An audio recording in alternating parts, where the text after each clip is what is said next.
ਉਹਨਾਂ ਨੇ ਹੜ੍ਹ ਲਿਆਂਦੇ ਸੀਗੇ, ਆਪਾਂ ਪਿਛਲੀ ਵਾਰ ਕਿਹਾ ਸੀਗਾ ਵੀ ਕੁਦਰਤੀ ਘੱਟ ਆ, ਗੈਰ ਕੁਦਰਤੀ ਜ਼ਿਆਦਾ ਨੇ, ਵੀ ਉਹ ਸਾਰਾ ਮਿਸਮੈਨੇਜਮੈਂਟ ਆਫ ਐਸੈਟਸ ਆ, ਤੇ ਨਾਲੇ ਦੂਜੀ ਜਿਹੜੀ ਨਫ਼ਰਤ ਹੈਗੀ ਆ ਉਹਦੇ ਚੋਂ ਬਹੁਤ ਸਾਰੀਆਂ ਇਸ ਗੱਲੋਂ ਗੁਰੂ ਮਹਾਰਾਜ ਦੀ ਬਖਸ਼ਿਸ਼ ਹੈਗੀ ਆ ਕੌਮ ਉੱਤੇ ਵੀ ਸਰਕਾਰ ਤੇ ਹੱਥ ਅੱਡਣ ਨਾਲੋਂ ਇੱਕ ਭਿਖਾਰੀਆਂ ਵਾਂਗ ਠੂਠਾ ਫੜ ਕੇ ਪੰਜਾਬ ਨੇ ਜਿਹੜੀ ਹੈਗੀ ਆ ਉਹ ਇਸ ਤਰ੍ਹਾਂ ਦੀ ਕਾਰਵਾਈ ਨਹੀਂ ਕੀਤੀ। ਸੋ ਆਪਣੀ ਅਣਖ ਗੈਰਤ ਔਰ ਜੋ ਗੁਰੂ ਸਾਹਿਬ ਨੇ ਸਾਨੂੰ ਸਵੈਮਾਨ ਬਖਸ਼ਿਆ ਉਹਦੇ ਹਿਸਾਬ ਨਾਲ ਸਿੱਖ ਔਰ ਪੰਜਾਬੀ ਭਾਈਚਾਰਾ ਹੈਗਾ ਜਿਹੜਾ ਉਹ ਆਪਣੇ ਤੌਰ ਤੇ ਡਟ ਕੇ ਖੜਿਆ ਹੈਗਾ। ਇਹਦੀ ਸਾਨੂੰ ਬਹੁਤ ਖੁਸ਼ੀ ਵਾਲੀ ਗੱਲ ਹੈਗੀ ਆ। ਅਕਸਰ ਅਵਤਾਰ ਸਿੰਘ ਜੀ ਇਹ ਕਹਿ ਦਿੱਤਾ ਜਾਂਦਾ ਸੀ ਪੰਜਾਬ ਦੇ ਯੂਥ ਬਾਰੇ, ਪੰਜਾਬ ਦੇ ਨੌਜਵਾਨ ਬਾਰੇ, ਵੀ ਇਹ ਤਾਂ ਇਧਰਲੇ ਪਾਸੇ ਨੂੰ ਆ, ਵਿੱਚੇ ਉੜਤਾ ਪੰਜਾਬ, ਹੋਰ ਪਤਾ ਨਹੀਂ ਕਿੱਦਾਂ ਦੇ। ਹੁਣ ਜਦੋਂ ਇਦਾਂ ਦੀ ਭੀੜ ਪਈ ਪੰਜਾਬ ਦੇ ਉੱਤੇ 2 ਸਾਲ ਪਹਿਲਾਂ ਵੀ ਆਪਾਂ ਦੇਖਿਆ, ਤੇ ਹੁਣ ਵੀ ਜਦੋਂ ਆਪਾਂ ਦੇਖਦੇ ਆ, ਇਹ ਜਿਹੜੀਆਂ ਮਿੱਥਾਂ ਨੂੰ ਵੀ ਤੋੜਦਾ ਹੈ। ਨਹੀਂ, ਮਿੱਥਾਂ ਇਹ ਹੈਗਾ ਨਾ, ਮਿੱਥਾਂ ਸਿਰਜੀਆਂ ਕਿਹਦੇ ਵੱਲੋਂ ਗਈਆਂ ਨੇ? ਸਿੱਖ ਕੌਮ ਨੇ ਤਾਂ ਮਿੱਥਾਂ ਨਹੀਂ ਸਿਰਜੀਆਂ, ਮਿੱਥਾਂ ਸਾਡੇ ਦੁਸ਼ਮਣ ਨੇ ਸਿਰਜੀਆਂ, ਭਾਰਤੀ ਸਟੇਟ ਨੇ ਸਿਰਜੀਆਂ ਹੈਗੀਆਂ। ਉਹਦੀਆਂ ਫਿਲਮਾਂ ਨੇ, ਉਹਦੇ ਸੈਂਸਰ ਬੋਰਡ ਨੇ। ਜੇ ਉੜਦਾ ਪੰਜਾਬ ਪਾਸ ਹੋ ਸਕਦੀ ਹੈ ਤਾਂ ਜਸਵੰਤ ਸਿੰਘ ਖਾਲੜਾ ਵਾਲੀ ਫਿਲਮ ਕਿਉਂ ਨਹੀਂ ਪਾਸ ਹੋ ਸਕਦੀ? ਉਸ ਮਾਨਸਿਕਤਾ ਜੋ 1920 ਦੇ ਦੌਰਾਨ ਨਹਿਰੂ, ਗਾਂਧੀ ਤੇ ਹੋਰ ਭਾਰਤੀ ਲੀਡਰਾਂ ਨੇ ਸਿੱਖ ਮਾਨਸਿਕਤਾ ਨੂੰ ਜਿਸ ਤਰ੍ਹਾਂ ਗੁਲਾਮ ਬਣਾਇਆ, ਸੋ ਉਹ ਗੁਲਾਮੀ ਅੱਜ ਤੱਕ 2025 ਤੱਕ ਆ ਜਿਹੜੀ ਉਹ ਦੇਖੀ ਜਾ ਸਕਦੀ ਹੈਗੀ ਆ। ਸੋ ਵੀ ਉਹ ਵੈਸੇ ਨਹੀਂ ਆ ਰਹੇ, ਉਹਨਾਂ ਨੂੰ ਲਿਆਂਦਾ ਜਾ ਰਿਹਾ ਹੈਗਾ। ਸੋ ਮੈਨੂੰ ਇੱਕ ਦੋਸਤ ਮਿਲੇ ਹੈਗੇ ਆ, ਉਹਨਾਂ ਨੇ ਮੈਨੂੰ ਦੱਸਿਆ ਵੀ ਅੱਜ ਤੋਂ 25-30 ਸਾਲ ਪਹਿਲਾਂ ਉਹ ਬਿਹਾਰ ਵਾਲੇ ਪਾਸੇ ਗਏ ਸੀਗੇ, ਔਰ ਬਿਹਾਰ ਵਿੱਚ ਉਹ ਕਹਿੰਦਾ ਵੀ ਅਸੀਂ ਉੱਥੇ ਖੋਜ ਕਰੀ ਵੀ ਆਉਂਦੇ ਕਾਹਤੋਂ ਨੇ। ਉਹ ਕਹਿੰਦੇ ਵੀ ਇੱਥੇ ਕੁਝ ਲੋਕ ਆਉਂਦੇ ਆ, ਉਹ ਸਾਨੂੰ ਪੈਸੇ ਦੇ ਕੇ ਜਾਂਦੇ ਆ ਵੀ ਤੁਸੀਂ ਪੰਜਾਬ ਦਾ, ਜਿਹੜਾ ਪੰਜਾਬ ਦੇ ਪਾਣੀਆਂ ਦਾ ਹੱਕ ਪੰਜਾਬ ਦਾ ਹੈ। ਜਿਹੜਾ ਭਾਖੜਾ ਬਿਆਸ ਮੈਨੇਜਮੈਂਟ ਬੋਰਡ ਆ, ਉਹ ਭਾਖੜਾ ਪੰਜਾਬ ਦੀ ਧਰਤੀ ਤੇ ਬਣਿਆ ਹੋਇਆ। ਜਿਹੜੇ ਸਮੁੱਚੇ ਭਾਰਤ ਵਿੱਚ ਜਿਹੜੇ 50 ਤੋਂ 60 ਸਾਲ ਪੁਰਾਣੇ ਡੈਮ ਹੈਗੇ ਆ, ਉਹਨਾਂ ਦੀ ਗਿਣਤੀ 950 ਹੈਗੀ ਆ। 950 ਡੈਮਾਂ ਦਾ ਜਿਹੜਾ ਕੰਟਰੋਲ ਆ ਸੰਬੰਧਿਤ ਰਾਜਾਂ ਕੋਲ ਹੈਗਾ। ਕਿਸੇ ਵੀ ਸਟੇਟ ਦੇ ਡੈਮ ਤੇ ਕਿਸੇ ਦੂਜੇ ਰਾਜ ਦੀ ਨਾ ਭਾਈਵਾਲੀ ਆ, ਨਾ ਕੰਟਰੋਲ ਹੈਗਾ। ਸਿਰਫ ਭਾਖੜੇ ਤੇ ਜਿਹੜੀ ਹੈਗੀ ਆ 4 ਸਟੇਟਾਂ ਨੂੰ ਜਿਹੜਾ ਹੈਗਾ ਨਾਲ। ਸੋ ਉਹ ਇੱਕ ਪੰਜਾਬ ਆ, ਨਾਲ ਰਾਜਸਥਾਨ, ਹਰਿਆਣਾ ਤੇ ਦਿੱਲੀ ਨੂੰ ਜੋੜ ਦਿੱਤਾ ਗਿਆ। ਦੇਖੋ ਤੁਸੀਂ ਸਿਤਮ ਸ਼ਰੀਫੀ ਦੇਖੋ, ਜਿਹੜੇ 3 ਭਾਈਵਾਲ ਆ ਪੰਜਾਬ ਤੋਂ ਬਾਹਰੇ, ਉਹ ਤਿੰਨੇ ਇੱਕ ਥਾਂ ਵੋਟਾਂ ਪਾ ਕੇ ਸਾਨੂੰ ਮਾਲਕ ਨੂੰ ਹਰਾ ਦਿੱਤਾ। ਸੋ ਪ੍ਰਵਾਸੀ ਨੇ ਜਿਹੜੇ ਕੱਲੇ, ਉਹ ਸਿਰਫ ਇੱਥੇ ਆ ਕੇ ਆਵੇ ਵਾਸੀ ਨਹੀਂ ਰਹੇ, ਉਹ ਆਪਣੇ ਨਾਲ ਜਿਹੜੀ ਮੁਜਰਮਾਨਾ ਸੱਭਿਅਤਾ ਹੈਗੀ ਆ, ਉਹਨਾਂ ਦਾ ਸੱਭਿਆਚਾਰ ਆ, ਉਹ ਵੀ ਲੈ ਕੇ ਆ ਰਹੇ। ਸੋ ਉਹ ਭਾਰਤ ਸਰਕਾਰ ਨੇ ਇੱਕ ਡਰ ਪੈਦਾ ਕਰਿਆ ਹੋਇਆ, ਕਿਉਂਕਿ ਭਾਰਤ ਸਰਕਾਰ ਪੰਜਾਬ ਨੂੰ ਆਪਣੀ ਇੱਕ ਬਸਤੀ ਸਮਝਦੀ ਹੈ। ਡੈਮੋਕ੍ਰੇਸੀ ਦੇ ਨਾਂ ਤੇ ਇੱਕ ਧੰਦਾ ਚੱਲ ਰਿਹਾ। ਸੋ ਉਸ ਧੰਦੇ ਦੇ ਖਿਲਾਫ ਹੈ ਜਿਹੜੀ ਜੈਨਜ਼ੀ ਆ, ਇਹ ਉੱਠਣੀ ਸ਼ੁਰੂ ਆ, ਜਿਹੜੀ ਹੋ ਗਈ ਹੋਈ ਆ। ਸੋ ਬੰਗਲਾਦੇਸ਼ ਚੋਂ ਮੁੱਖ ਉਹਨੂੰ ਭਜਾਇਆ, ਤੇ ਹੁਣ ਨੇਪਾਲ ਵਿੱਚੋਂ ਜਿੰਨਾ ਬੇਪਤ ਕਰਕੇ ਮਿਸਟਰ ਸ਼ਰਮਾ ਓਲੀ ਨੂੰ ਭਜਾਇਆ ਗਿਆ। ਸੋ ਉਹ ਤੇ ਦੂਸਰਾ ਇਹ ਹੈਗਾ ਵੀ ਉੱਥੇ ਜਿਹੜਾ ਹੈਗਾ ਇੱਕ RSS ਦੀ ਤਰਜ਼ ਤੇ HSS ਹਿੰਦੂ ਸਵੈਂ ਸੇਵਕ ਸੰਘ ਆ ਜਿਹੜਾ ਉਹ ਸਿਰ ਚੁੱਕ ਰਿਹਾ ਸੀ। ਚੋਣ ਕਮਿਸ਼ਨ ਮੋਦੀ ਸਰਕਾਰ ਦੇ ਇਸ਼ਾਰਿਆਂ ਤੇ ਚੱਲਦਾ ਹੈਗਾ। ਸਮੁੱਚੀਆਂ ਇੰਟੈਲੀਜੈਂਸ ਏਜੰਸੀਆਂ ਨੇ ਜਿਹੜੀਆਂ ਉਹ ਸਿਰਫ ਪ੍ਰਧਾਨ ਮੰਤਰੀ ਨੂੰ ਬਚਾ ਕੇ ਰੱਖਣ, ਵੀ ਉਹ ਪੋਲੀਟੀਕਲੀ ਬਚਿਆ ਰਹੇ, ਉਹਦੇ ਲਈ ਕੰਮ ਕਰਦੀਆਂ ਨੇ। ਕਈ ਪਾਲਿਸੀ ਸ਼ਿਫਟ ਇੱਕ ਮਹੀਨੇ 'ਚ ਹੀ ਹੋ ਜਾਂਦੇ ਆ, ਕੋਈ 6 ਮਹੀਨੇ ਲੱਗਦੇ ਆ, ਕੋਈ ਸਾਲਾਂ ਜਾਂ ਦਹਾਕੇ ਲੱਗ ਜਾਂਦੇ ਹੈਗੇ। ਸੋ ਜਿਸ ਤਰ੍ਹਾਂ ਦੇ, ਔਰ ਅਮਰੀਕਾ ਜਿਹੜਾ ਹੈਗਾ ਆਪਣੀ ਪੋਲੀਟੀਕਲ ਪਾਲਿਸੀ ਤੇ ਇਕਨੋਮਿਕ ਪਾਲਿਸੀ ਭਾਰਤ ਤੇ ਥੋਪਣ ਲਈ ਜਿਹੜਾ ਹੈਗਾ ਵੱਡਾ ਦਬਾਅ ਪਾ ਰਿਹਾ ਹੈਗਾ ਭਾਰਤ ਦੇ। ਕਿਉਂਕਿ ਫਾਈਨੈਂਸ਼ੀਅਲ ਟਾਈਮਸ ਕਹਿੰਦਾ ਵੀ 2022 ਤੋਂ ਪਹਿਲਾਂ ਭਾਰਤ ਸਿਰਫ 1% ਤੇਲ ਖਰੀਦਦਾ ਸੀ, ਤੇ ਹੁਣ 40-45% ਤੱਕ ਤੇਲ ਆ ਜਿਹੜਾ ਉਹ ਸਾਰਾ, ਉਹ ਕਹਿੰਦੇ ਵੀ ਇੰਨੀ 40-45% ਉਹਦੀ ਆਪਣੀ ਨੀਡ ਨਹੀਂ ਹੈ।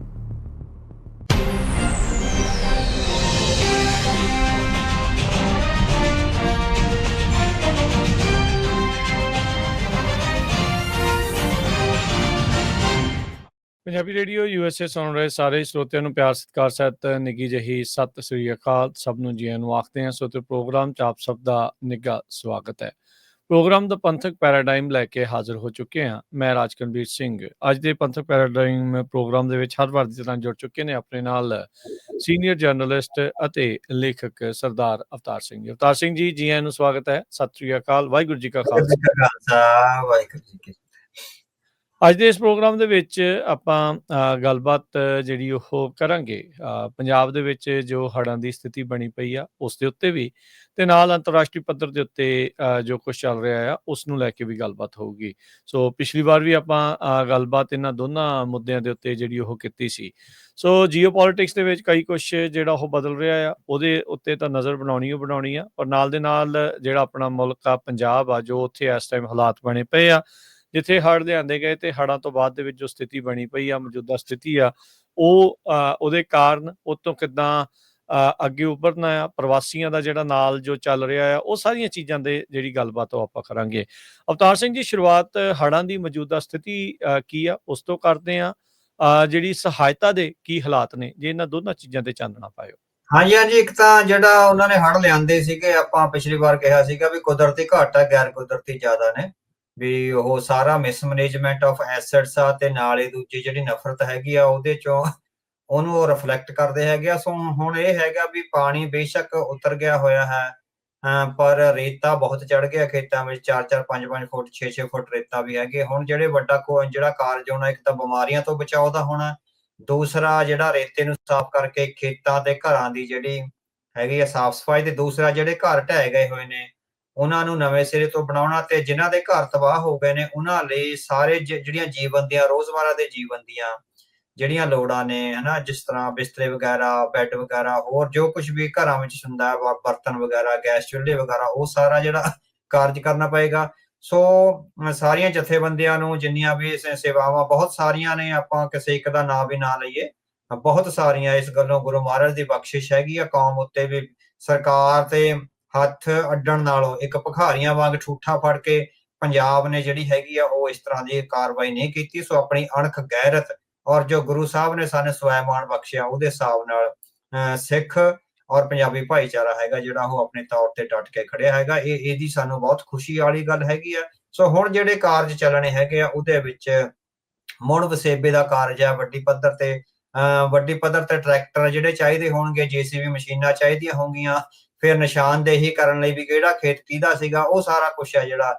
ਤੇ ਦੂਸਰਾ ਹੈਗਾ ਵੀ ਘਰਾਂ ਦੀ ਬਣਤਰ। ਸੋ ਮੈਨੂੰ ਜਿੰਨਾ ਕੋ ਮੈਂ ਐਸਟੀਮੇਟ ਲਾਇਆ ਵੀ ਉਸ ਬਾਰਡਰ ਏਰੀਆ 'ਚ ਫਿਰੋਜ਼ਪੁਰ ਵਾਲੇ ਸਮੁੱਚੇ ਬਾਰਡਰ ਤੋਂ ਲੈ ਕੇ ਅਜਨਾਲਾ ਤੇ ਇੱਧਰ ਰਮਦਾਸ ਸੈਕਟਰ ਤੱਕ ਮੇਰੇ ਹਿਸਾਬ ਨਾਲ ਹੈਗਾ ਵੀ ਚਾਹੇ ਉਹ ਬਾਰਿਸ਼ ਨਾਲ ਨਹੀਂ ਵੀ ਢਏ ਜਾਂ ਢਹਿਣ ਦੀ ਹਾਲਤ ਵਿੱਚ ਨੇ ਜਾਂ ਵੈਸੇ ਖੜੇ ਨੇ, ਲਗਭਗ 4 ਜਾਂ 5 ਲੱਖ ਘਰ ਆ ਜਿਹੜਾ, ਵੈਸੇ ਉਹ ਪਰਿਵਾਰ ਹੀ ਇੰਨੇ ਗਰੀਬ ਨੇ ਵੀ ਉਹਨਾਂ ਦਾ ਜੇ ਬਾਰਿਸ਼ ਨਾ ਵੀ ਹੁੰਦੀ ਤਾਂ ਵੀ ਆ ਜਿਹੜਾ ਉਹ ਢਹਿਣ ਵਾਲੇ ਸੀਗੇ, ਜੇ ਹੜ੍ਹ ਨਾ ਵੀ ਆਉਂਦੇ ਤਾਂ ਵੀ ਢਹਿਣ ਵਾਲੇ ਸੀ। ਸੋ ਅੱਜ ਆਪਾਂ ਸਾਰੇ ਗੁਰਸਿੱਖ ਆ, ਜਿਹੜੀ ਸਾਰੀ ਕੌਮ ਇਕੱਠੀ ਹੋਈ ਆ, ਤਾਂ ਹੜ੍ਹਾਂ ਦੇ ਬਹਾਨੇ ਚਾਹੇ ਸਹੀ, ਪਰ ਜਿਨ੍ਹਾਂ ਵੀ ਗਰੀਬ ਲੋਕਾਂ ਦੇ ਘਰ ਨੇ, ਜਿਨ੍ਹਾਂ ਕੋਲ ਰਹਿਣ ਯੋਗ ਥਾਵਾਂ ਨਹੀਂ ਨੇ, ਜਿਹੜੇ ਕਈ ਤਾਂ ਮੱਝਾਂ ਦੇ ਨਾਲ ਡੰਗਰਾਂ ਵਾਲੇ ਘਰਾਂ 'ਚ ਹੀ ਰਹਿੰਦੇ ਆ, ਥੱਲੇ ਲੇਲੀ ਪਈ ਆ ਜਾਂ ਇਸ ਤਰ੍ਹਾਂ ਦਾ ਲਿਬੜਿਆ ਹੋਇਆ। ਸੋ ਇਸ ਤਰ੍ਹਾਂ ਨਾਲ ਇੱਕ ਰਹਿਣ ਯੋਗ ਘਰ, ਹੁਣ ਜੇ ਕੌਮ ਲੱਗੀ ਹੈ ਤਾਂ ਇੱਕ 2-2 ਕਮਰਿਆਂ ਦੇ ਨਾਲ ਰਸੋਈ ਤੋਂ ਬਾਥਰੂਮ ਵਗੈਰਾ ਜੋ ਵੀ ਬੇਸਿਕ ਫੈਸਿਲਿਟੀਜ਼ ਆ, 2 ਜਾਂ 3 ਕਮਰਿਆਂ ਦਾ, ਸੋ ਘਰ ਆ ਜੇ ਬਣਾ ਦਿੱਤੇ ਜਾਣ ਗਰੀਬ ਪਰਿਵਾਰਾਂ ਨੂੰ ਤਾਂ ਬਹੁਤ ਚੰਗਾ ਜਿਹੜਾ ਇਹ ਹੋਏਗਾ।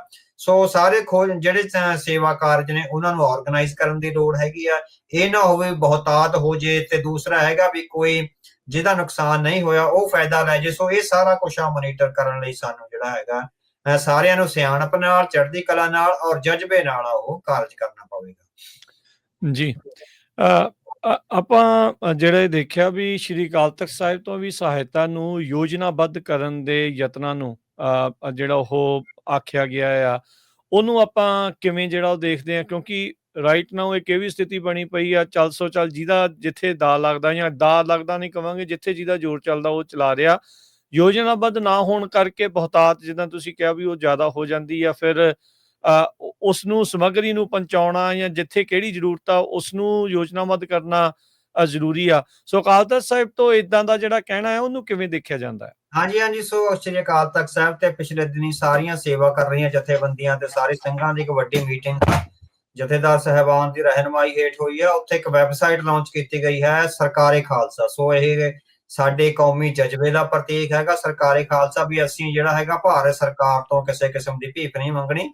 ਸੋ ਸ਼੍ਰੀ ਅਕਾਲ ਤਖਤ ਦੀ ਰਹਿਨਮਾਈ ਹੇਠ ਸਰਕਾਰੇ ਖਾਲਸਾ ਦਾ ਜਿਹੜਾ ਕਨਸੈਪਟ ਹੈਗਾ ਉਹ ਸਾਹਮਣੇ ਆਇਆ ਹੈਗਾ। ਉਸ ਦੇ ਅਧੀਨ ਹੀ ਸਾਰੀਆਂ ਜਥੇਬੰਦੀਆਂ ਨੂੰ ਆਰਗੇਨਾਈਜ਼ ਕਰਕੇ ਜਿਹੜਾ ਹੈਗਾ ਸੇਵਾ ਦੇ ਕਾਰਜ ਆ ਜਿਹੜੇ ਕੀਤੇ ਜਾਣਗੇ। ਸੋ ਇਹ ਬਹੁਤ ਵਧੀਆ ਗੱਲ ਹੈਗੀ ਵੀ ਜਿਹੜਾ ਸਿੱਖ ਕੌਮੀ ਦਾ ਜਜ਼ਬਾ ਹੈ, ਸਿੱਖ ਕੌਮੀਅਤ ਦਾ ਇੱਕ ਧਾਰਮਿਕ ਜਜ਼ਬਾ ਹੈ ਜਿਹੜਾ, ਉਸ ਅਧੀਨ ਆ ਜਿਹੜੇ ਸਾਰੇ ਸੇਵਾ ਕਾਰਜ ਕੀਤੇ ਜਾਂਦੇ ਹੈਗੇ ਆ। ਤਾਂ ਉਹਦੇ ਨਾਲ ਜਿੱਥੇ ਪੰਥਕ ਏਕਤਾ ਕਾਇਮ ਹੋਏਗੀ, ਜਿੱਥੇ ਇੱਕ ਜਜ਼ਬਾ ਕਾਇਮ ਹੋਏਗਾ ਵੀ ਸਾਡੀ ਆਪਣੀ ਸਰਕਾਰ ਕਦੇ ਹੁੰਦੀ ਸੀ, ਸਾਡਾ ਜਿਹੜਾ ਉਹ ਸਾਮਰਾਜ ਖੋਇਆ, ਜਿਹੜਾ ਵੱਡੀ ਸਲਤਨਤ ਖੋਈ ਹੈਗੀ ਆ, ਉਹਦੀ ਜਿਹੜੀਆਂ ਦੁਬਾਰਾ ਤੋਂ ਜਿਹੜੇ ਸੁਪਨੇ ਆ ਔਰ ਰੀਝਾਂ ਨੇ ਉਹ ਪ੍ਰਜਵਲਿਤ ਹੋਣਗੀਆਂ। ਤੇ ਦੂਸਰਾ ਇਹ ਹੋਏਗਾ ਵੀ ਸਾਡਾ ਜਿਹੜਾ ਆਪਣੀਆਂ ਸਾਡੀਆਂ ਸੰਸਥਾਵਾਂ ਨੇ। ਸੋ ਸਰਕਾਰਾਂ ਤੋਂ ਬਿਨਾਂ, ਔਰ ਅਸੀਂ ਕਿਉਂਕਿ ਸਰਕਾਰੀ ਜਿਹੜੀਆਂ ਫੰਡਿੰਗਸ ਵਗੈਰਾ ਆਉਂਦੀਆਂ ਉਹਦੇ ਵਿੱਚੋਂ 80% ਆ ਜਿਹੜਾ ਉਹ ਕਰਪਸ਼ਨ ਵਿੱਚ ਚਲਿਆ ਜਾਂਦਾ ਹੈ, ਸਿਰਫ 20% ਆ ਜਿਹੜਾ ਲੱਗਦਾ ਹੈ।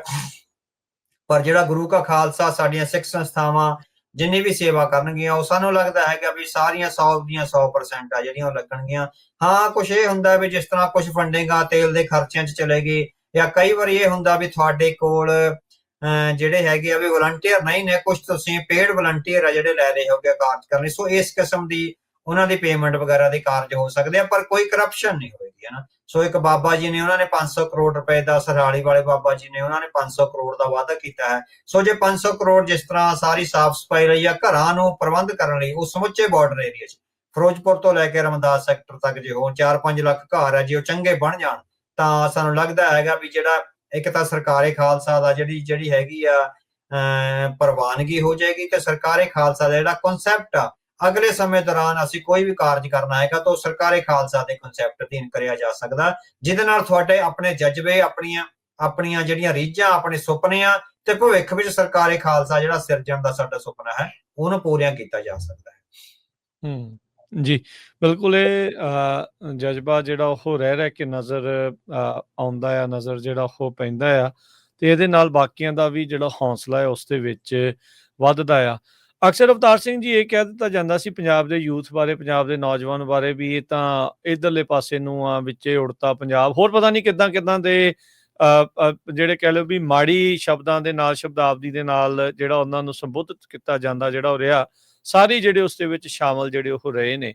ਹੁਣ ਜਦੋਂ ਇਦਾਂ ਦੀ ਭੀੜ ਪਈ ਪੰਜਾਬ ਦੇ ਉੱਤੇ, 2 ਸਾਲ ਪਹਿਲਾਂ ਵੀ ਆਪਾਂ ਦੇਖਿਆ, ਤੇ ਹੁਣ ਵੀ ਜਦੋਂ ਆਪਾਂ ਦੇਖਦੇ ਹਾਂ, ਇਹ ਜਿਹੜੀਆਂ ਮਿੱਥਾਂ ਨੂੰ ਵੀ ਤੋੜਦਾ ਹੈ। ਨਹੀਂ, ਮਿੱਥਾਂ ਇਹ ਹੈਗਾ ਨਾ, ਮਿੱਥਾਂ ਸਿਰਜੀਆਂ ਕਿਹਦੇ ਵੱਲੋਂ ਗਈਆਂ ਨੇ? ਸਿੱਖ ਕੌਮ ਨੇ ਤਾਂ ਮਿੱਥਾਂ ਨਹੀਂ ਸਿਰਜੀਆਂ, ਮਿੱਥਾਂ ਸਾਡੇ ਦੁਸ਼ਮਣ ਨੇ ਸਿਰਜੀਆਂ, ਭਾਰਤੀ ਸਟੇਟ ਨੇ ਸਿਰਜੀਆਂ ਹੈਗੀਆਂ। ਉਹਦੀਆਂ ਫਿਲਮਾਂ ਨੇ, ਉਹਦੇ ਸੈਂਸਰ ਬੋਰਡ ਨੇ। ਜੇ ਉੜਦਾ ਪੰਜਾਬ ਪਾਸ ਹੋ ਸਕਦੀ ਹੈ, ਤਾਂ ਜਸਵੰਤ ਸਿੰਘ ਖਾਲੜਾ ਵਾਲੀ ਫਿਲਮ ਕਿਉਂ ਨਹੀਂ ਪਾਸ ਹੋ ਸਕਦੀ?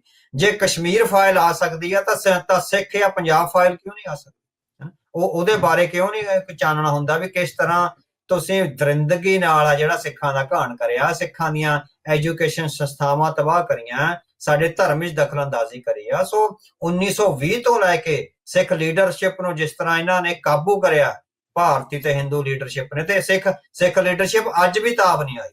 ਅਸੀਂ ਜਿਹੜਾ ਅਧਿਐਨ ਦੇਖ ਰਹੇ ਹਾਂ, ਆਹ ਨਵਾਂ ਅਕਾਲੀ ਦਲ ਬਣਿਆ ਹੈਗਾ, ਜਿਹੜਾ ਪੁਨਰ ਸਰਜੀਤ ਅਕਾਲੀ ਦਲ ਆ, ਉਹਦਾ ਅਸੀਂ ਜਿਹੜਾ ਮੈਨੀਫੈਸਟੋ ਆ ਉਹ ਦੇਖ ਰਹੇ ਹਾਂ। ਹਾਲੇ ਬੇਸ਼ੱਕ ਪਬਲਿਸ਼ ਨਹੀਂ ਹੋਇਆ, ਪੱਤਰਕਾਰਾਂ ਕੋਲ ਕੁਝ ਕੋਲ ਆਇਆ ਹੈਗਾ। ਸੋ ਉਹਦੇ ਵਿੱਚ ਹਲੇ ਵੀ ਉਹੀ ਗੁਲਾਮੀ ਦੀ ਮਾਨਸਿਕਤਾ ਜਿਹੜੀ ਨਜ਼ਰ ਆਉਂਦੀ ਹੈ। ਸੋ ਉਸ ਮਾਨਸਿਕਤਾ ਜੋ 1920 ਦੇ ਦੌਰਾਨ ਨਹਿਰੂ, ਗਾਂਧੀ ਤੇ ਹੋਰ ਭਾਰਤੀ ਲੀਡਰਾਂ ਨੇ ਸਿੱਖ ਮਾਨਸਿਕਤਾ ਨੂੰ ਜਿਸ ਤਰ੍ਹਾਂ ਗੁਲਾਮ ਬਣਾਇਆ, ਸੋ ਉਹ ਗੁਲਾਮੀ ਅੱਜ ਤੱਕ 2025 ਤੱਕ ਆ ਜਿਹੜੀ ਉਹ ਦੇਖੀ ਜਾ ਸਕਦੀ ਹੈਗੀ ਆ। ਸੋ ਉੜਤਾ ਪੰਜਾਬ ਜਾਂ ਜਿਸ ਤਰ੍ਹਾਂ ਵੀ ਕਮਜ਼ੋਰ ਪੰਜਾਬ ਜਾਂ ਜੋ ਕੁਝ ਵੀ ਅੱਤਵਾਦੀ ਪੰਜਾਬ ਆ, ਉਹ ਲੇਬਲ ਆ ਜਿਹੜੇ ਸਾਨੂੰ ਸਾਡੇ ਦੁਸ਼ਮਣ ਨੇ ਦਿੱਤੇ ਹੈਗੇ। ਸੋ ਸਿੱਖ ਕੌਮ ਨੇ ਨਹੀਂ ਦਿੱਤੇ। ਸਿੱਖ ਕੌਮ ਆਪਣੇ ਬੱਚਿਆਂ ਨੂੰ, ਜੇ ਉਹ ਬੱਚੇ ਗਲਤ ਰਾਹਾਂ ਤੇ ਚਲੇ ਵੀ ਗਏ ਆ, ਅਸੀਂ ਆਪਣੇ ਪੁੱਤਰਾਂ ਵਾਂਗ ਉਹਨਾਂ ਨੂੰ ਦੇਖਿਆ, ਅਸੀਂ ਤਿਲ ਮਰਦਿਆਂ ਦੇਖਿਆ ਉਹਨਾਂ ਨੂੰ। ਸੋ ਉਹਨਾਂ ਦੀ ਚੀਸ ਨੂੰ ਅਸੀਂ ਆਪਣੀ ਚੀਸ ਬਣਾ ਕੇ ਜਿੱਦਾਂ ਜੀਵੇ ਆ, ਅਸੀਂ ਉਹ ਰਾਤਾਂ ਨੇ ਜਿਹੜੀਆਂ ਵੀ ਅਣਸੌਏ ਹਨਾ, ਵੀ ਅਣਉਣੀਂਦੇ ਵਿੱਚ ਆ ਜਿਹੜੀਆਂ ਉਹ ਕੱਟੀਆਂ ਨੇ, ਵੀ ਸਾਡੇ ਬੱਚੇ ਆ ਜਿਹੜੇ ਕਿਸੇ ਸਾਜ਼ਿਸ਼ ਦਾ ਸ਼ਿਕਾਰ ਹੋ ਗਏ ਆ, ਜਿਹੜੇ ਉਹ ਇੱਕ ਤਰ੍ਹਾਂ ਨਾਲ ਮੌਤ ਨੂੰ ਮੂੰਹ ਲਾ ਰਹੇ ਹੈਗੇ। ਸੋ ਅਸੀਂ ਯਤਨ ਕਰੇ, ਸਾਡੀ ਕੌਮ ਨੇ ਯਤਨ ਕਰੇ ਵੀ ਕਿਸੇ ਨਾ ਕਿਸੇ ਤਰ੍ਹਾਂ ਮੋੜ ਆਉਣ। ਚਾਹੇ ਦੀਪ ਸਿੱਧੂ ਨੇ ਯਤਨ ਕਰਿਆ, ਉਹਦੀਆਂ ਜਿਹੜੀਆਂ ਭਾਵਨਾਵਾਂ ਪ੍ਰਗਟ ਕਰੀਆਂ, ਉਹਨੇ ਜਵਾਨੀ ਵਿੱਚ ਇੱਕ ਨਵਾਂ ਜੋਸ਼ ਲਿਆਂਦਾ। ਫਿਰ ਭਾਈ ਅਮਰਤਪਾਲ ਸਿੰਘ ਨੇ ਕਰਿਆ, ਹੋਰ ਵੀ ਸਿੱਖ ਸੰਸਥਾਵਾਂ, ਸ਼੍ਰੋਮਣੀ ਕਮੇਟੀ ਜਾਂ ਸੰਤ ਸਮਾਜ, ਜਿੰਨੀਆਂ ਵੀ ਧਿਰਾਂ ਨੇ, ਜਿੰਨਾ ਉਹਨਾਂ ਕੋਲ ਸਮਰੱਥਾ ਸੀਗੇ, ਉਹਨਾਂ ਨੇ ਕਰਿਆ। ਸੋ ਨੌਜਵਾਨੀ ਸਾਡੀ ਕਦੀ ਵੀ ਗੁਰੂ ਤੋਂ ਬੇਮੁਖ ਨਹੀਂ ਹੋਈ।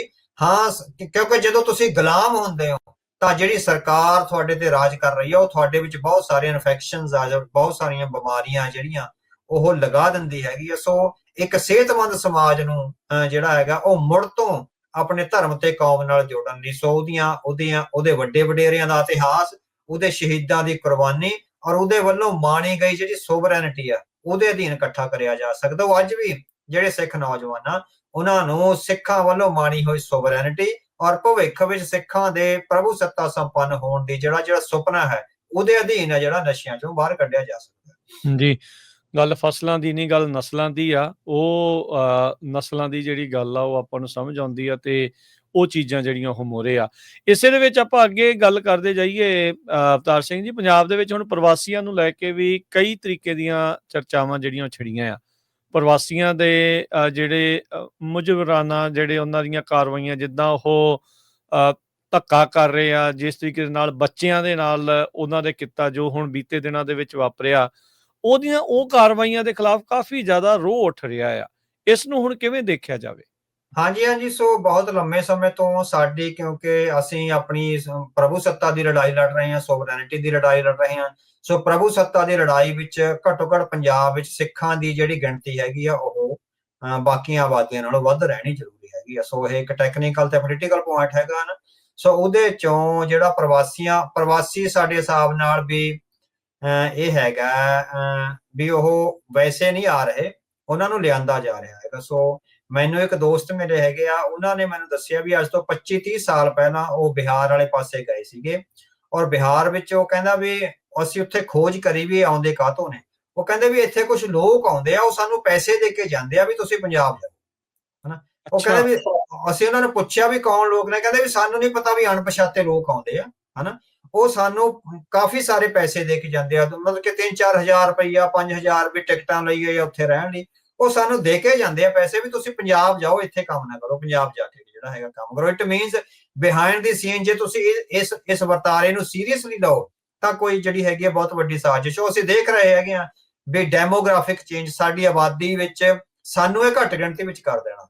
ਆਪਾਂ ਪਿਛਲੇ ਪ੍ਰੋਗਰਾਮ ਵਿੱਚ ਕਰਿਆ ਸੀਗਾ ਵੀ ਜਿਹੜਾ ਪੰਜਾਬ ਦੇ ਪਾਣੀਆਂ ਦਾ ਹੱਕ ਪੰਜਾਬ ਦਾ ਹੈ। ਜਿਹੜਾ ਭਾਖੜਾ ਬਿਆਸ ਮੈਨੇਜਮੈਂਟ ਬੋਰਡ ਆ, ਉਹ ਭਾਖੜਾ ਪੰਜਾਬ ਦੀ ਧਰਤੀ ਤੇ ਬਣਿਆ ਹੋਇਆ।